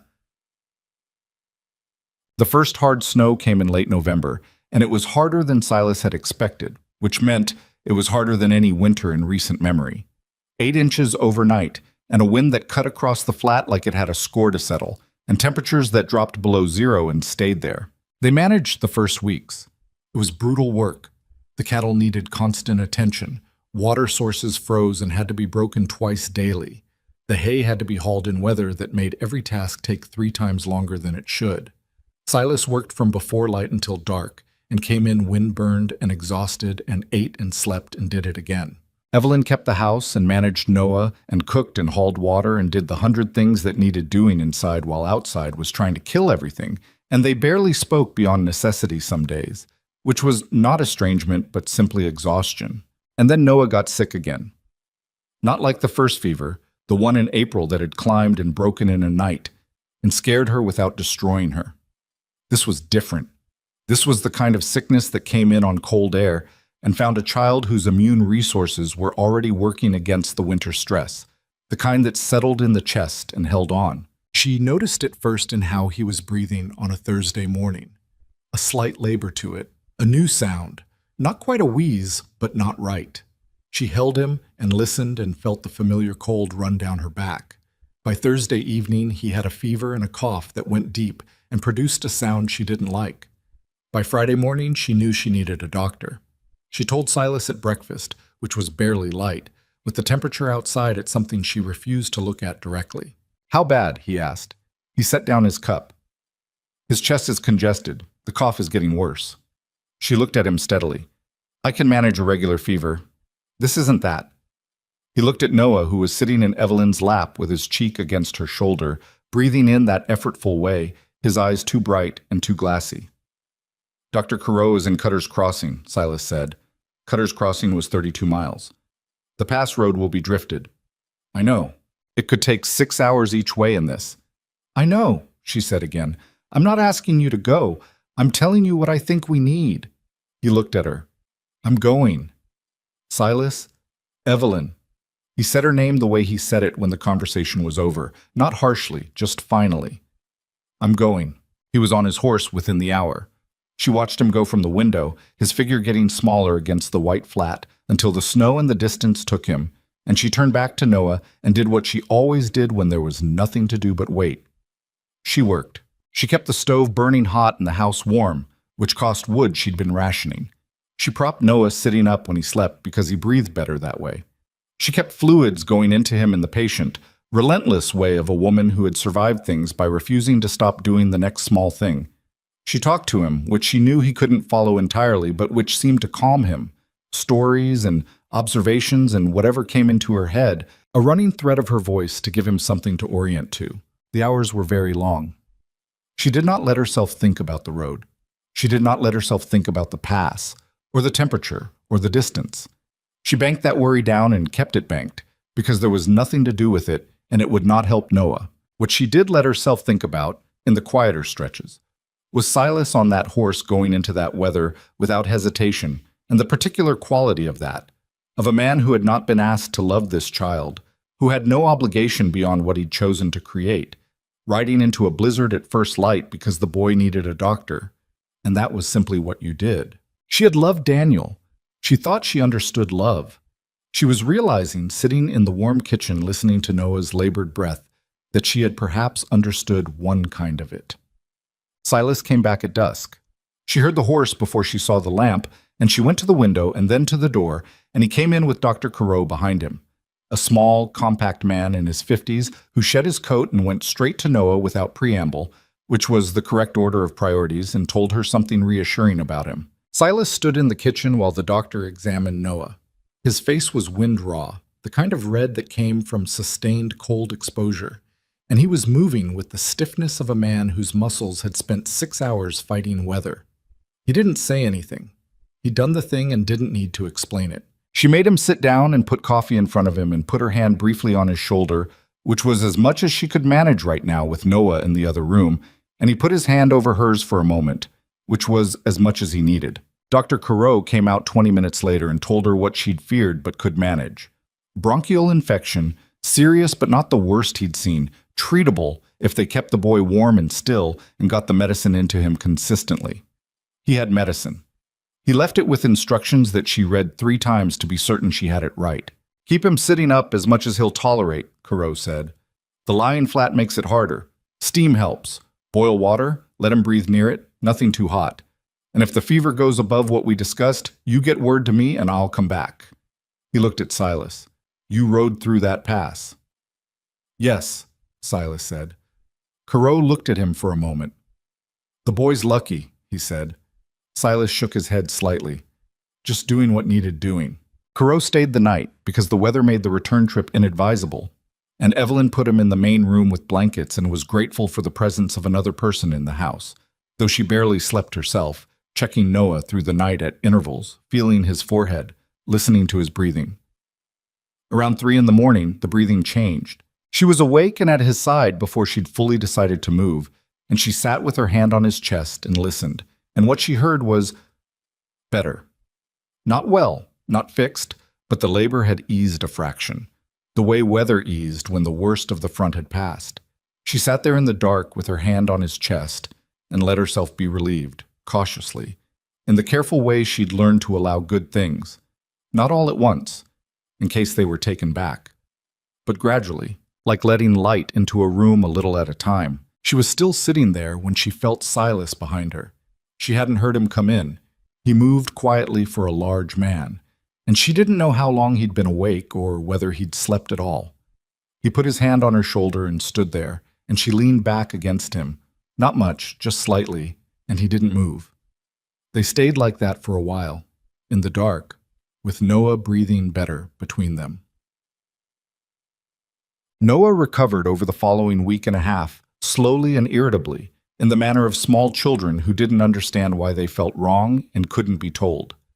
He was demanding and clingy and slept at wrong hours and was inconsolable at others, and by the end of it, Evelyn was more tired than she'd been in the worst of summer, and Silas had the look of a man who was functioning on will more than sleep. But Noah recovered. That was the fact that contained everything else. When the boy was well enough to sit up on his own and eat and point at things with his returned authority, Silas came in from the evening chores and found Noah on the kitchen floor investigating a wooden spoon with the thoroughness of a person who had been deprived of investigation and was making up for it. And he crouched down and said, "You gave us some trouble." And Noah looked up and said, "Da," clearly and without qualification, and held up the spoon in case Silas wanted to see it. Silas took the spoon and looked at it and handed it back. "Good spoon," he said. Evelyn, at the stove, kept her face to the wall and said nothing. The Alcott matter had not gone away during the winter. It had merely waited, the way cold-blooded things waited, patient, with no need to hurry, because the conditions that favored it would come around again. They came around in February. Hadley Dunn, the lawyer from Cutter's Crossing, had come out in November as agreed and handled the filings that strengthened Silas's position on the water rights. Silas had thought that might be enough. That Alcott, finding the easier approach blocked, would move on to softer targets. What he hadn't accounted for was that Alcott had already been working a different angle, and had been working it for months, in the way that men like Alcott worked things, quietly, through intermediaries, at a level below direct attention. The intermediary in this case was a man named Burl Tanner, who worked at the Red Rock Land Office and had access to the county survey records. Silas found out about it from an unlikely source. He was at the feed store in late February when Tom Greer, Mabel's husband, a quiet man who Silas had always considered more sensible than his wife's associations suggested, pulled him aside and said low and without preamble, "Someone's been looking at your deed record, Silas. Tanner's been pulling your files. More than once." Silas looked at him. "When?" "First time in November, twice more since Christmas."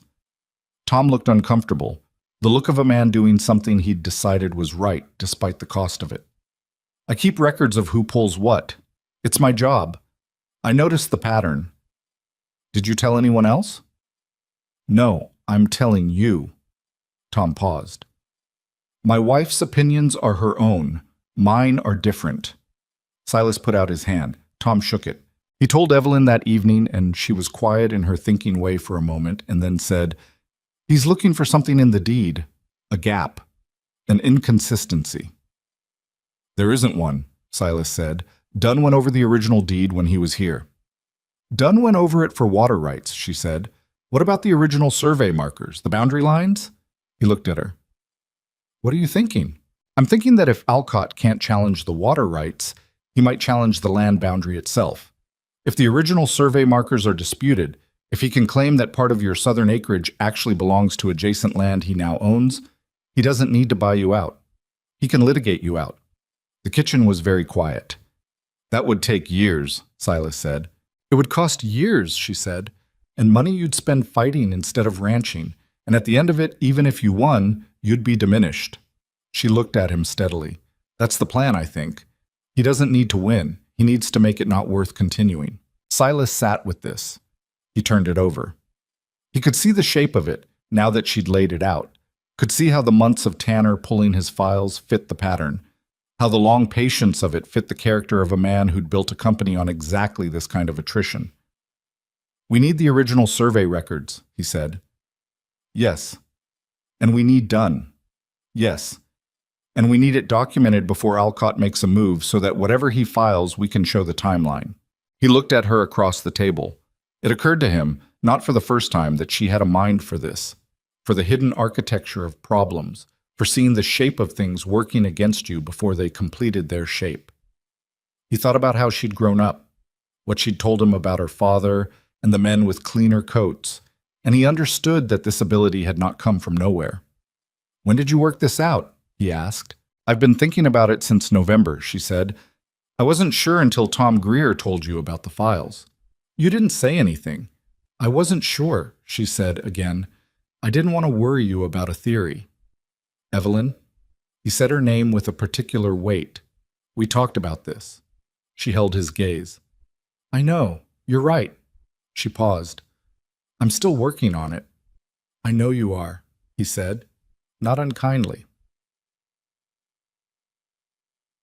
They wrote to Dunn the next morning, and Dunn wrote back within 10 days with a response that confirmed Evelyn's reading of the situation with a specificity that made Silas's jaw tighten. There was a discrepancy. Small, the kind of thing that could be attributed to surveying imprecision in the original territory mapping, which was common, in the boundary description on the southern edge of the Boone property. Not enough to be obvious, enough to be argued, and one of the parcels Alcott had purchased in the fall abutted that southern edge. "He bought that specific parcel," Silas said. "Yes." Dunn's letter was on the table between them.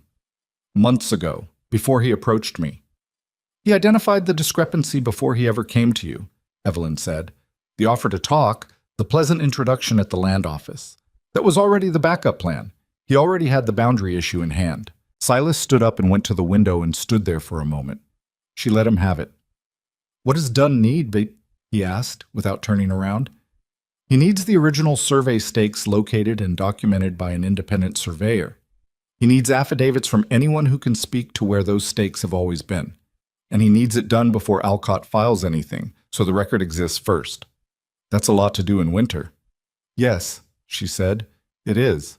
He turned around. Who do we know who can speak to the boundary stakes? Ned Heller worked that south range before his ranch failed, she said. He knows that land. Ned Heller sold to Alcott. Ned Heller got cheated by Alcott, she corrected. Those are different things, and a man who was cheated might be willing to help prove a pattern. Silas looked at her. Agnes Cutter told me Ned's been staying with his brother in Red Rock, she said, since the sale. He was quiet for a moment. You've been thinking about this longer than November. Since Agnes told me about Ned in September, she said. He let out a long breath that was not quite a laugh.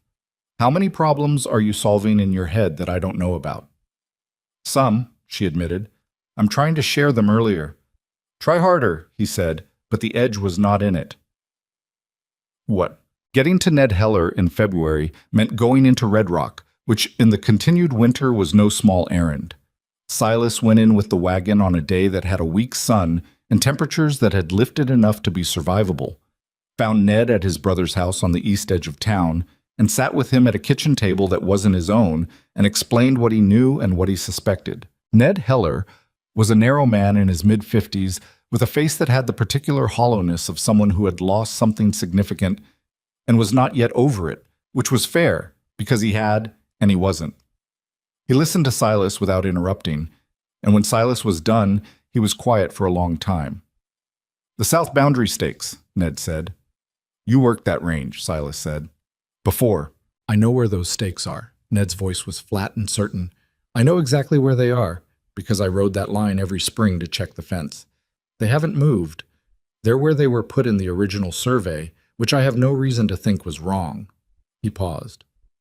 Alcott's people measured differently, did they? That's what we believe he'll claim. Ned looked at the table. Something moved in his face. He did the same thing to me, he said slowly, but with the water agreement. He had his man explain the water agreement on the West Creek, and I thought it meant one thing, and the paper said something else. By the time I understood the paper, I'd signed it. I'm sorry, Ned. I was a fool, Ned said, with the flatness of a man who had said this to himself many times and still hadn't found a way to make it feel different. You weren't a fool, Silas said. You were a man who trusted a straightforward explanation. That's not the same thing. Ned looked at him. For a moment, something in his face shifted toward something softer, and then it went back to the flatness. But it had been there. What do you need from me? Ned asked. An affidavit, signed and witnessed, stating where the boundary stakes are and that you've personally observed them in their location over the years you worked the adjacent range. And that helps you. It creates a record. It makes it harder for him to claim the stakes were always in the wrong place. Ned was quiet. Will it help you prove what he did to me? Silas looked at him steadily. I can't promise that. But if we can prove a pattern, if there are enough pieces of it documented, Dunn thinks there's a case that the territorial courts would look at. This was not a promise. Silas was not a man who made promises he wasn't certain of. Ned seemed to understand that. When do you need the affidavit? As soon as Dunn can come and take it properly. Then tell Dunn to come, Ned said. I'll be here.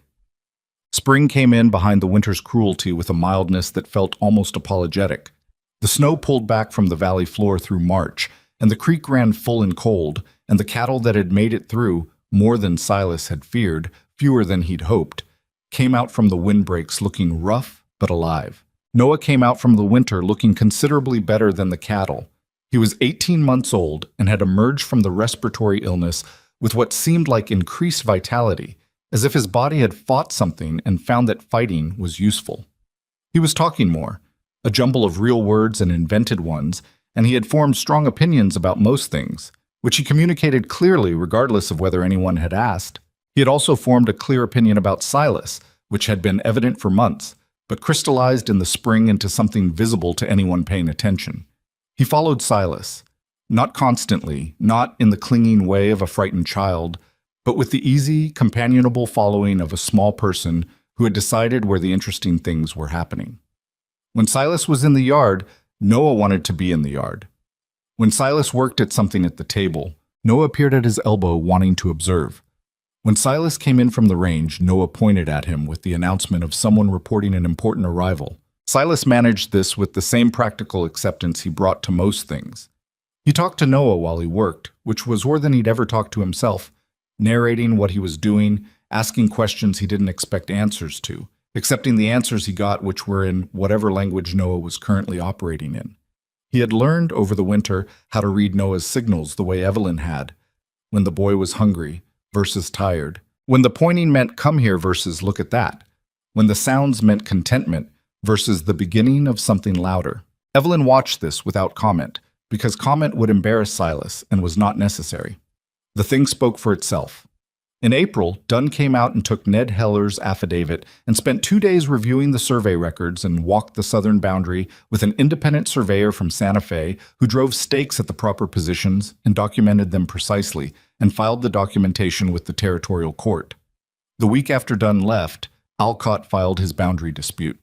It landed at the Red Rock Land Office on a Tuesday, and Silas heard about it from Tom Greer before the ink was dry on the filing, which was the value of having Tom Greer on your side.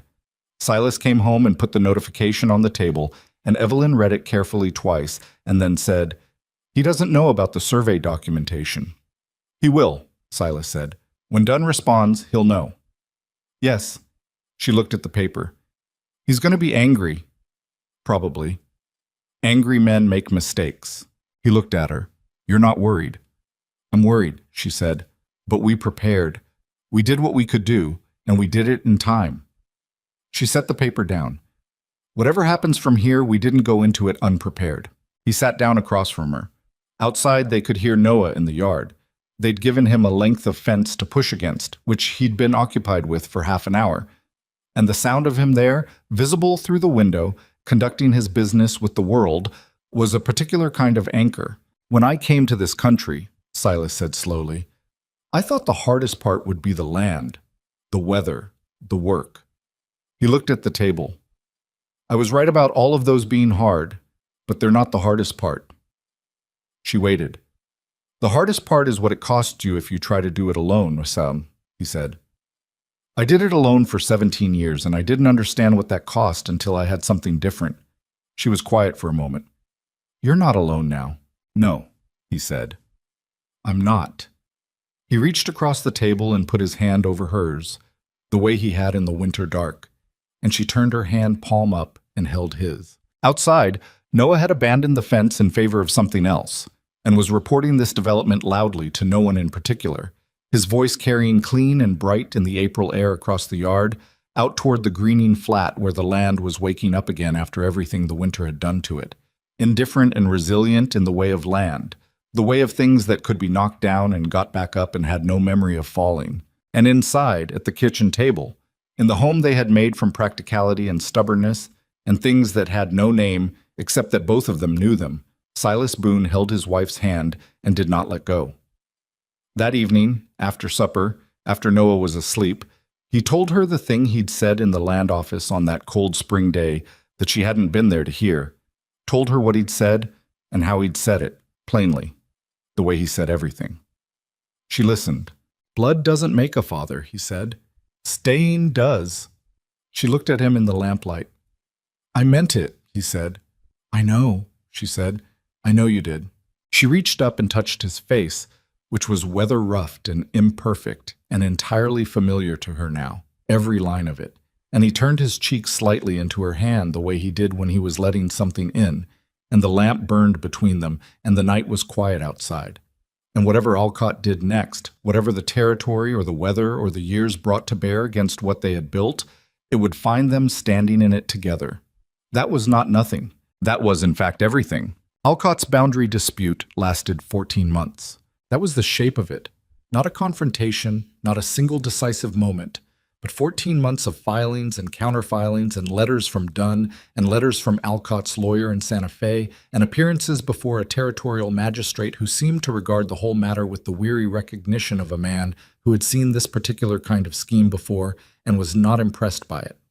The documentation that Dunn had assembled, the independent survey, Ned Heller's affidavit, the timeline showing that Alcott had purchased the adjacent parcel before approaching Silas, the discrepancy between Alcott's claim boundary and the staked positions that had existed undisturbed for over a decade, told a story that was hard to argue against without revealing exactly what Alcott had intended. Alcott tried anyway.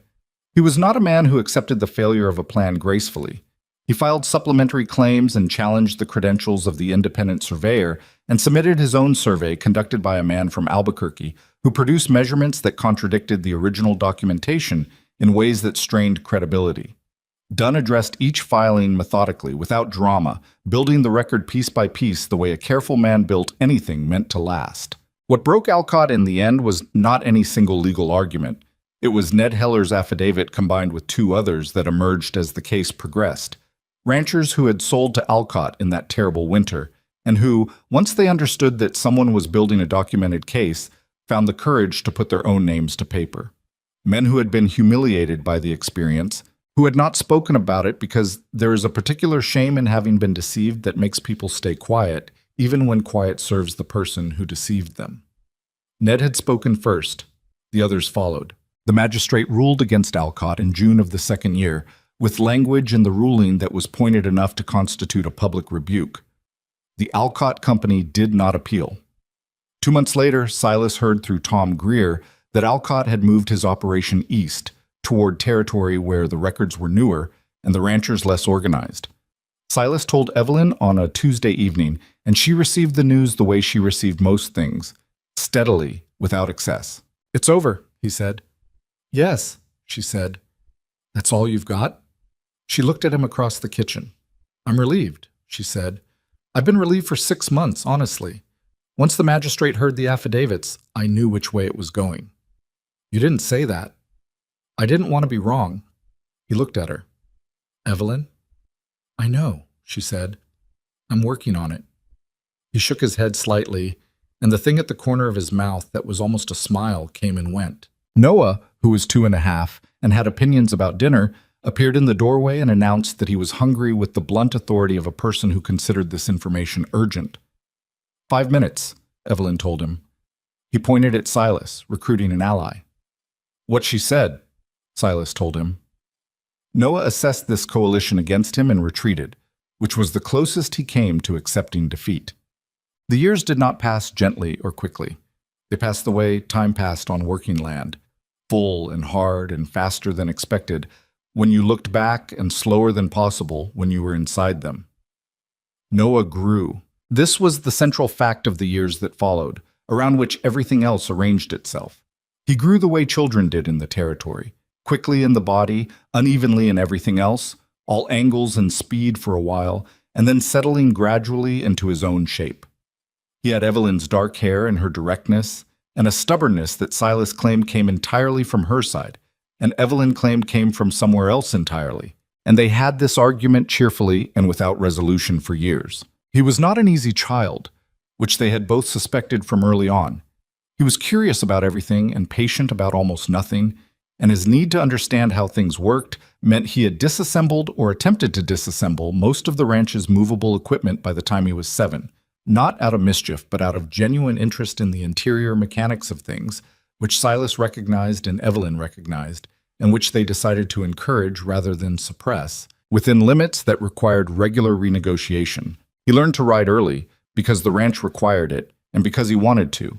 And he was good at it in the particular way of children who are not afraid of animals and who understand instinctively that animals responded to calm rather than force.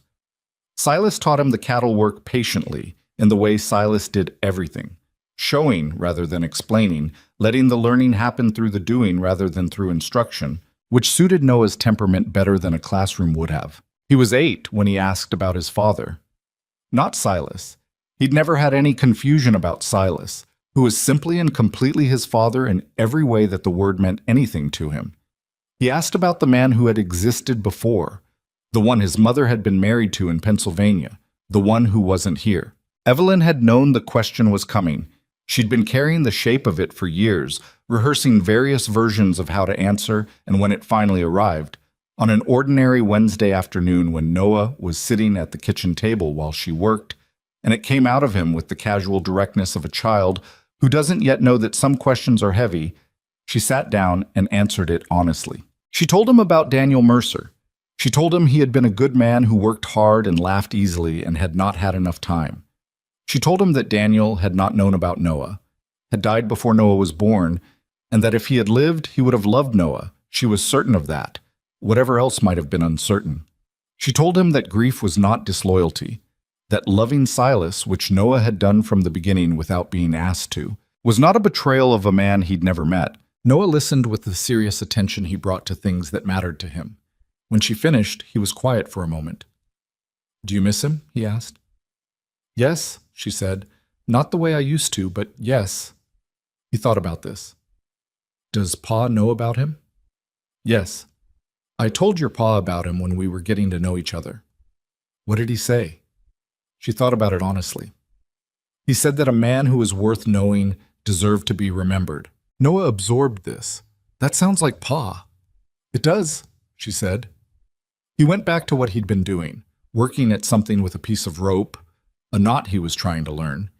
And the conversation was over as simply as it had begun, the way children process things that adults built walls around, directly, and then they moved on. She told Silas about it that evening. He listened the way he always listened, entirely, without interruption. "What did he do after?" Silas asked. "Went back to his knot." Silas nodded slowly. "Good." "You're not—" She stopped. "What?" "I don't know. I thought you might feel strange about it." He looked at her. "Daniel Mercer gave you Noah," he said. "That's not something I feel strange about." She held his gaze for a moment. "No," she said. "I didn't think you would, really." "Then why'd you think I might?" "Because I was watching for it," she said. "Habit." He reached over and put his hand briefly on hers, the gesture so practiced now, so embedded in the daily language of them, that it required no translation. Tiet.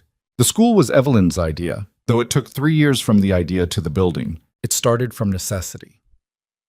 There were enough children in the surrounding ranches and the edges of Red Rock by the early years of the new decade that the lack of formal schooling had become a practical problem. Children growing without letters or numbers. Useful knowledge remaining locked in the heads of the educated few and not making it to the generation that would need it to deal with land records and water agreements and the increasingly complicated business of surviving in a territory that was changing. She had brought this up at a Red Rock community meeting in the spring. She went to these now, had been going for years, had earned her place in them gradually and without ceremony, the same way she'd earned everything out here. And the response had been generally favorable in the way of community responses to good ideas when someone else is volunteering to do the work.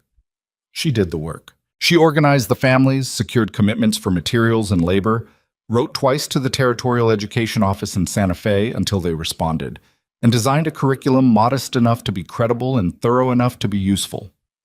Silas built the schoolhouse in the fall with help from 4 other ranchers, including Tom Greer, who had become a genuine friend over the years in the way that quiet men sometimes became genuine friends, slowly and then completely.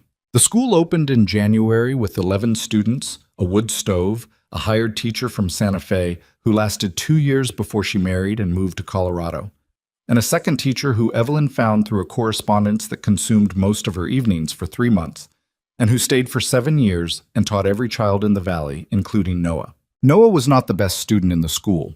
He was distractible and resistant to sitting still and had Silas's particular allergy to being told things he could figure out himself, which made conventional instruction an ongoing negotiation.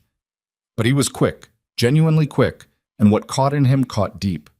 He could calculate in his head faster than most adults could on paper. He read anything he could get his hands on, which was not as much as he wanted and more than most children in the territory had access to. He was also, from early, the child the other children followed. Not because he sought it. He didn't, particularly. He was not a child who performed leadership. But because he solved problems people brought to him with a directness that was his mother's, and a patience that was his father's, and a complete absence of pretension that was entirely his own. Silas watched this and said once to Evelyn, "He's going to run something someday." "He already runs things," Evelyn said. "He just doesn't call it that." "Like someone else I know," Silas said. She didn't argue with that. The ranch expanded through Noah's childhood in the careful, incremental way that sustainable things expanded. Not through ambition or luck, but through the accumulated effect of years of correct decisions. They added acreage when it became available and affordable, not before. They diversified the cattle operation with horses in the year Noah turned 10, because the demand for working horses in the territory was growing, and Silas understood horses better than most, which was a resource they'd been leaving unused. Evelyn's garden had long since outgrown the personal and become part of the operation. She supplied herbs and vegetables to 3 households in Red Rock, and had established, through several years of trial and the particular stubbornness she applied to the soil, the way she applied it to everything, a small orchard of fruit trees on the sheltered east side of the house that produced more than anyone had expected given the climate. The ranch was not wealthy. They were comfortable in the way that people who worked very hard and wasted nothing were comfortable, secure, fed, with enough margin to absorb a bad year without catastrophe, which was the only real security the frontier offered. They had been through bad years. They had absorbed them. What the ranch was real. It had the character of a place that had been genuinely lived in, that bore the marks of the people who worked it and the history they had accumulated. Visitors noticed it, the quality of the care, the way everything served a purpose and was maintained to that purpose, the absence of pretension, the presence of something that was harder to name and had to do with the people who lived there.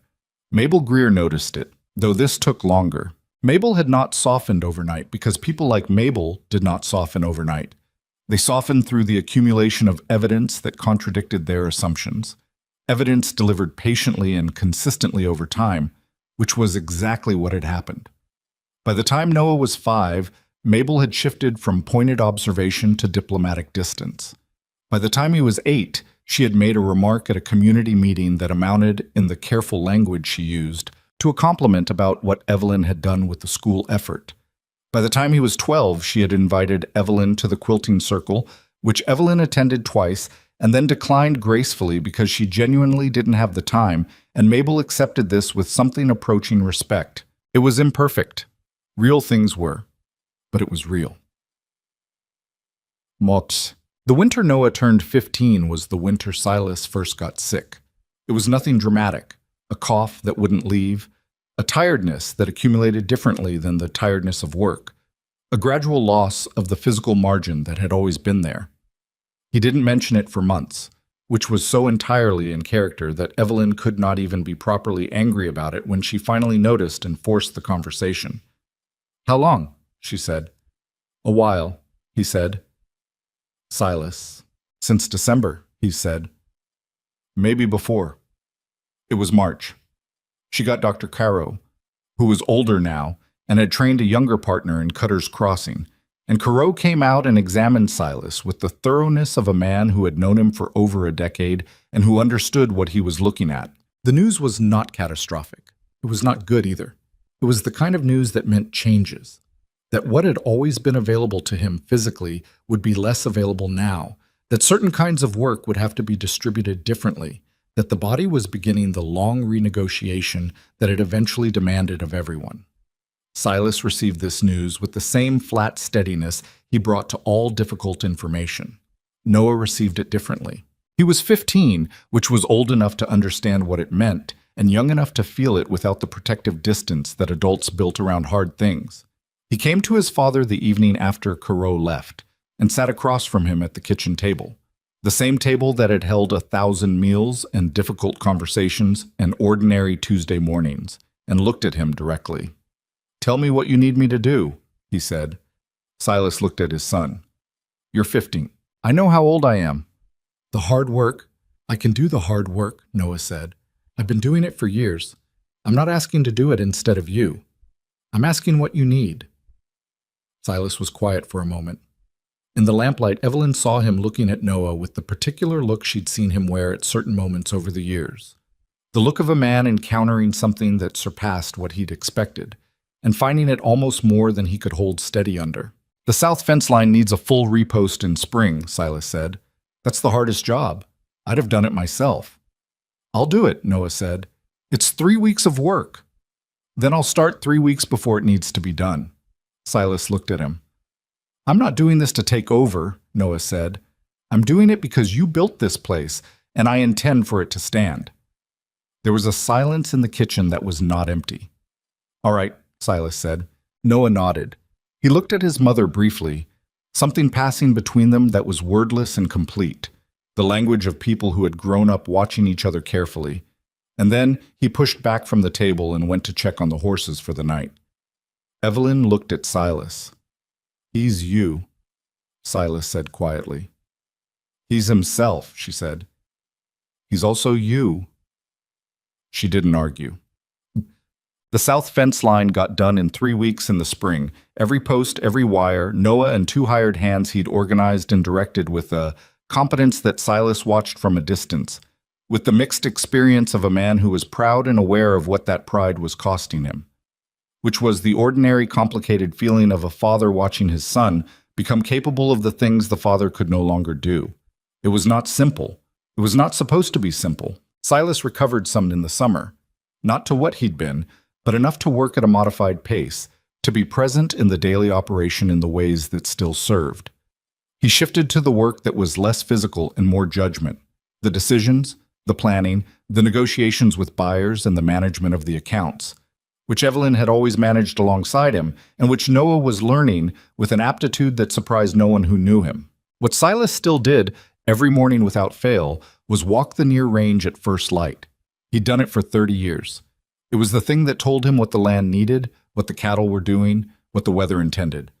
He did it slower now, with a stick if the ground was rough, and Noah sometimes walked with him, and sometimes Evelyn did, and sometimes he did it alone, which he also needed.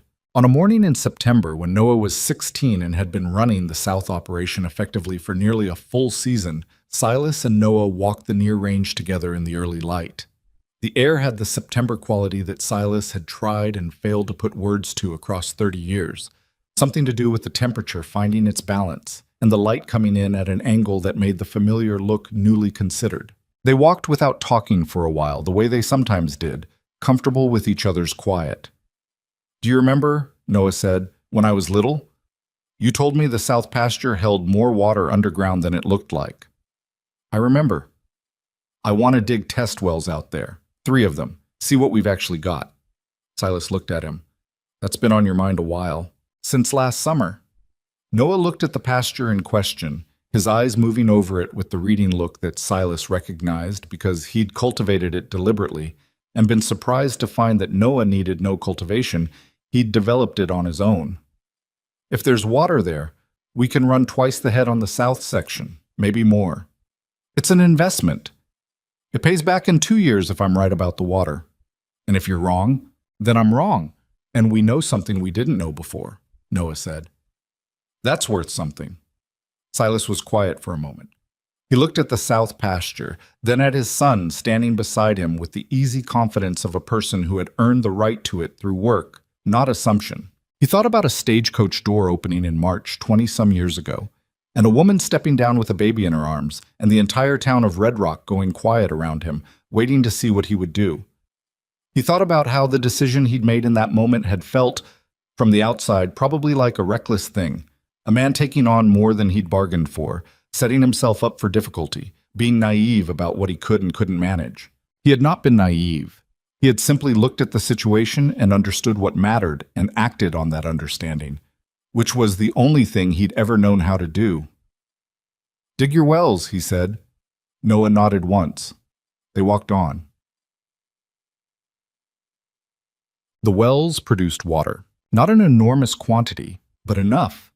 Enough to support the expansion Noah had planned, enough to change the calculation on the south section from marginal to viable. The work took the better part of the following year, between the digging and the distribution and the adjustments to the grazing rotation that the new water source required. And Noah managed it with the methodical thoroughness of someone who had been watching methodical thoroughness his whole life and had absorbed it the way children absorb the things they were raised around. By the time Noah was 18, the Boone Ranch was the most productive operation in the valley. This was not a boast. It was a fact that other ranchers acknowledged in the plain way of people who measured things objectively.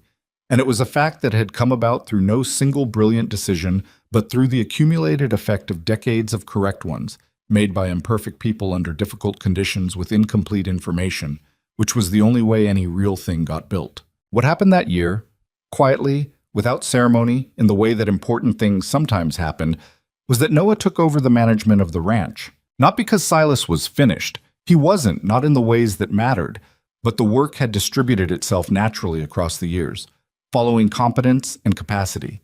And what had emerged was that Noah made the operational decisions, and Silas was consulted on the ones that required the particular knowledge that only decades of experience in a specific piece of ground could provide. And this arrangement served the ranch and both of them. Silas did not find it easy. He would have been less than honest if he'd said he did. There was something in the relinquishing that resisted, not because of pride exactly. He'd never been a proud man in the foolish sense, but because the work had been the shape of his life for so long that its diminishment was a kind of loss that didn't have a clean name. He managed it the way he managed most things that couldn't be fixed, by acknowledging it to himself honestly and then finding what remained that was still his. What remained was substantial: the judgment, the knowledge, the daily walk. Evelyn, who was 51 and had earned a face full of weather and work and was, to him, exactly what she had always been. Entirely herself, without remainder. The kitchen table at first light, the particular quality of September mornings. Noah's voice in the yard. Enough. More than enough. There was an evening in Noah's 19th year that Silas thought about afterward for the rest of his life. It was October, which had always been the best month in the valley. Cooler, cleaner.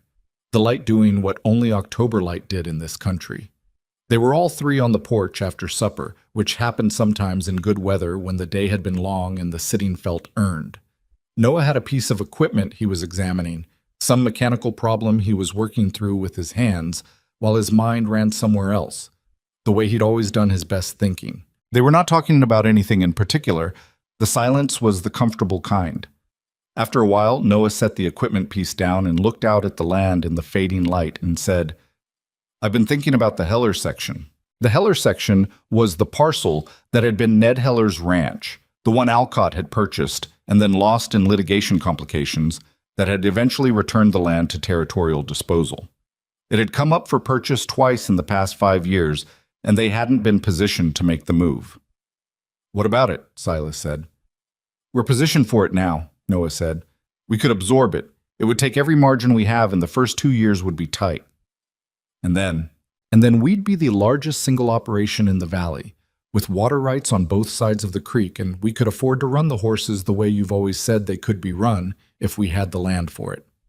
Silas looked at him. "You've been running the numbers." "For about 6 months." Evelyn was listening with her eyes on the flat. She let them think it through. "Ned Heller would know someone bought it," Silas said. "Ned Heller would know we bought it," Noah said. "I thought about that. I thought it was the right thing rather than the wrong thing, if he knows." Silas considered this. Ned had been in Red Rock for years, in his brother's house, surviving quietly on modest means. He had grown old without the land that had defined him, and there was nothing to be done about that. And yet the idea that the Heller section would go to the people who had helped expose what Alcott had done to him, there was something in that worth thinking about. "We'd make the offer," Silas said. "Yes. And if it's accepted, we do right by that land." "We always have," Noah said. Silas looked at his son. He looked at the line of his face in the October light, the sureness in it, the quality of attention he brought to the land and to people equally, without hierarchy. He thought about the 8-month-old in a worn blanket on a stagecoach platform, and he thought about the strangeness of time, how the distance between that moment and this one was both enormous and, in some essential way, nothing at all.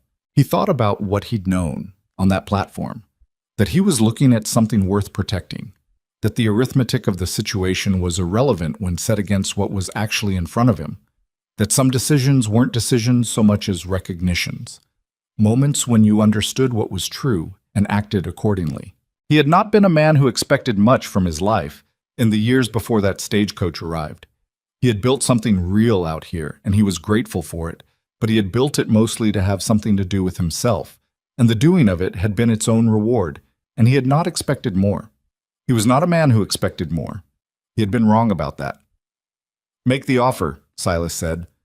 Noah nodded and picked up his equipment piece again. After a while, Evelyn said, "You knew that was what he was going to say." "For about 6 months," Silas said. She turned and looked at him. "He told you he'd been running the numbers for 6 months," he said. "He's been talking to me about the Heller section for 8. She stared at him. "You knew and you didn't." "He needed to bring it himself," Silas said. "It was his decision to make." She held his gaze for a moment, and then she shook her head slowly, with the expression of a woman who was used to being surprised by this man and found she still had not exhausted the supply. "You're something," she said. "So I've been told." Noah, without looking up from his equipment, said, "Both of you are." The offer on the Heller section was accepted in November. The first 2 years were exactly as tight as Noah had predicted, in the way that correct predictions of difficulty were not particularly comforting when the difficulty was actually present.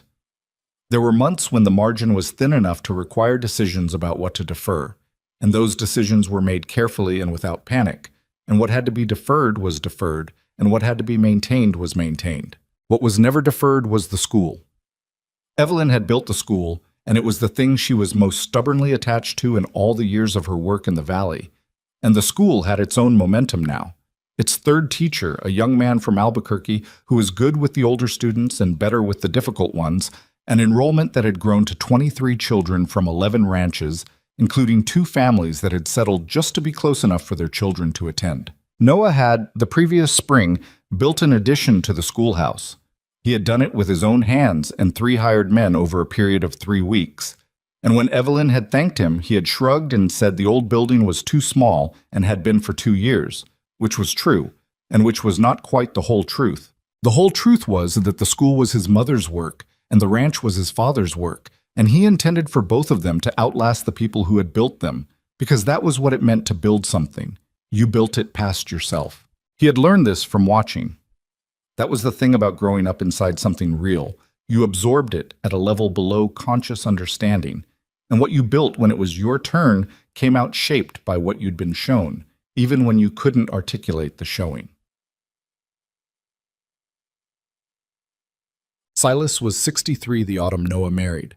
The woman's name was Clara Reeves, daughter of a rancher on the east side of the valley, and she was sharp and capable and had, on the occasion of her first dinner at the Boone table, engaged Evelyn in a conversation about soil management that lasted through 3 cups of coffee and resulted in Clara going home with a cutting from the herb garden, which was how Evelyn indicated that someone had met her approval. Silas liked her because she didn't perform anything.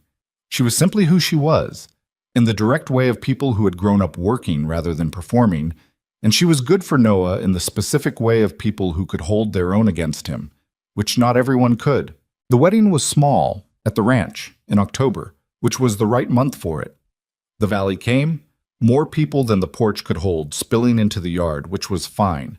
Tom Greer was there, grayer but still quietly present in the way he'd always been.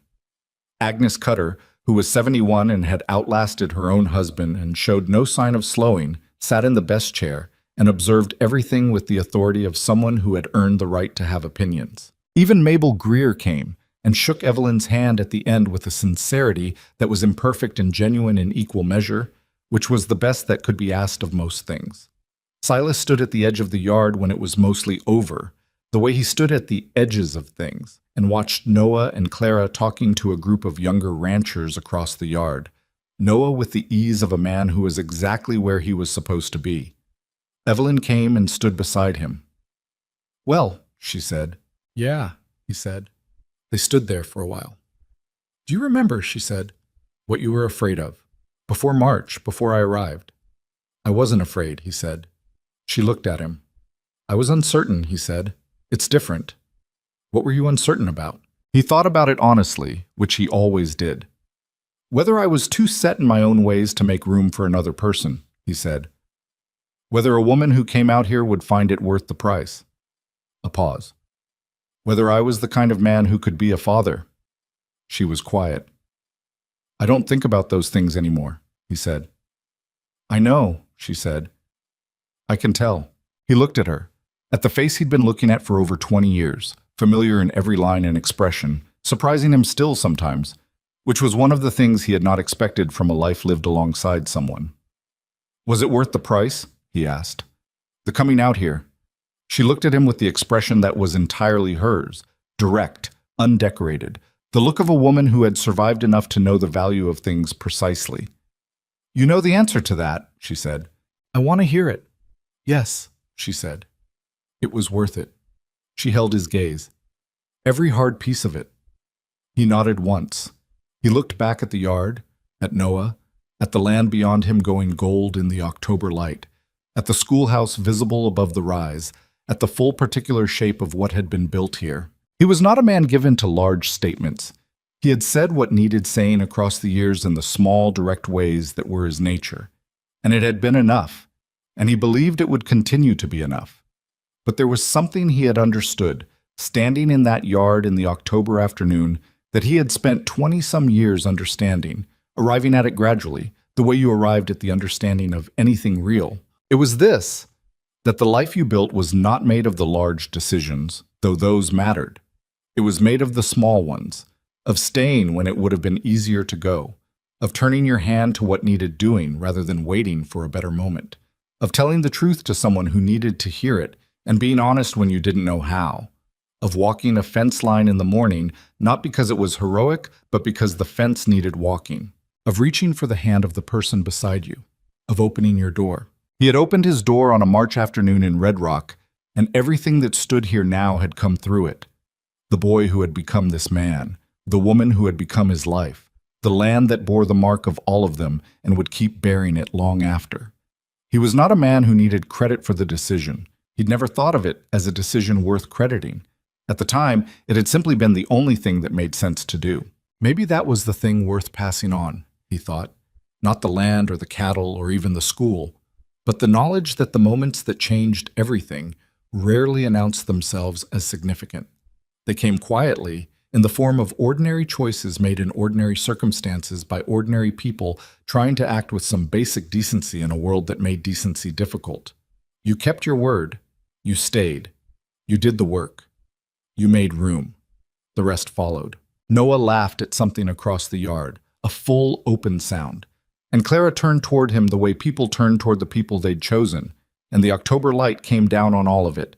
And Silas Boone stood at the edge of his own yard in the long afternoon and felt, with the uncomplicated completeness of a man who had finally stopped expecting anything other than what was real, that he was exactly where he was supposed to be.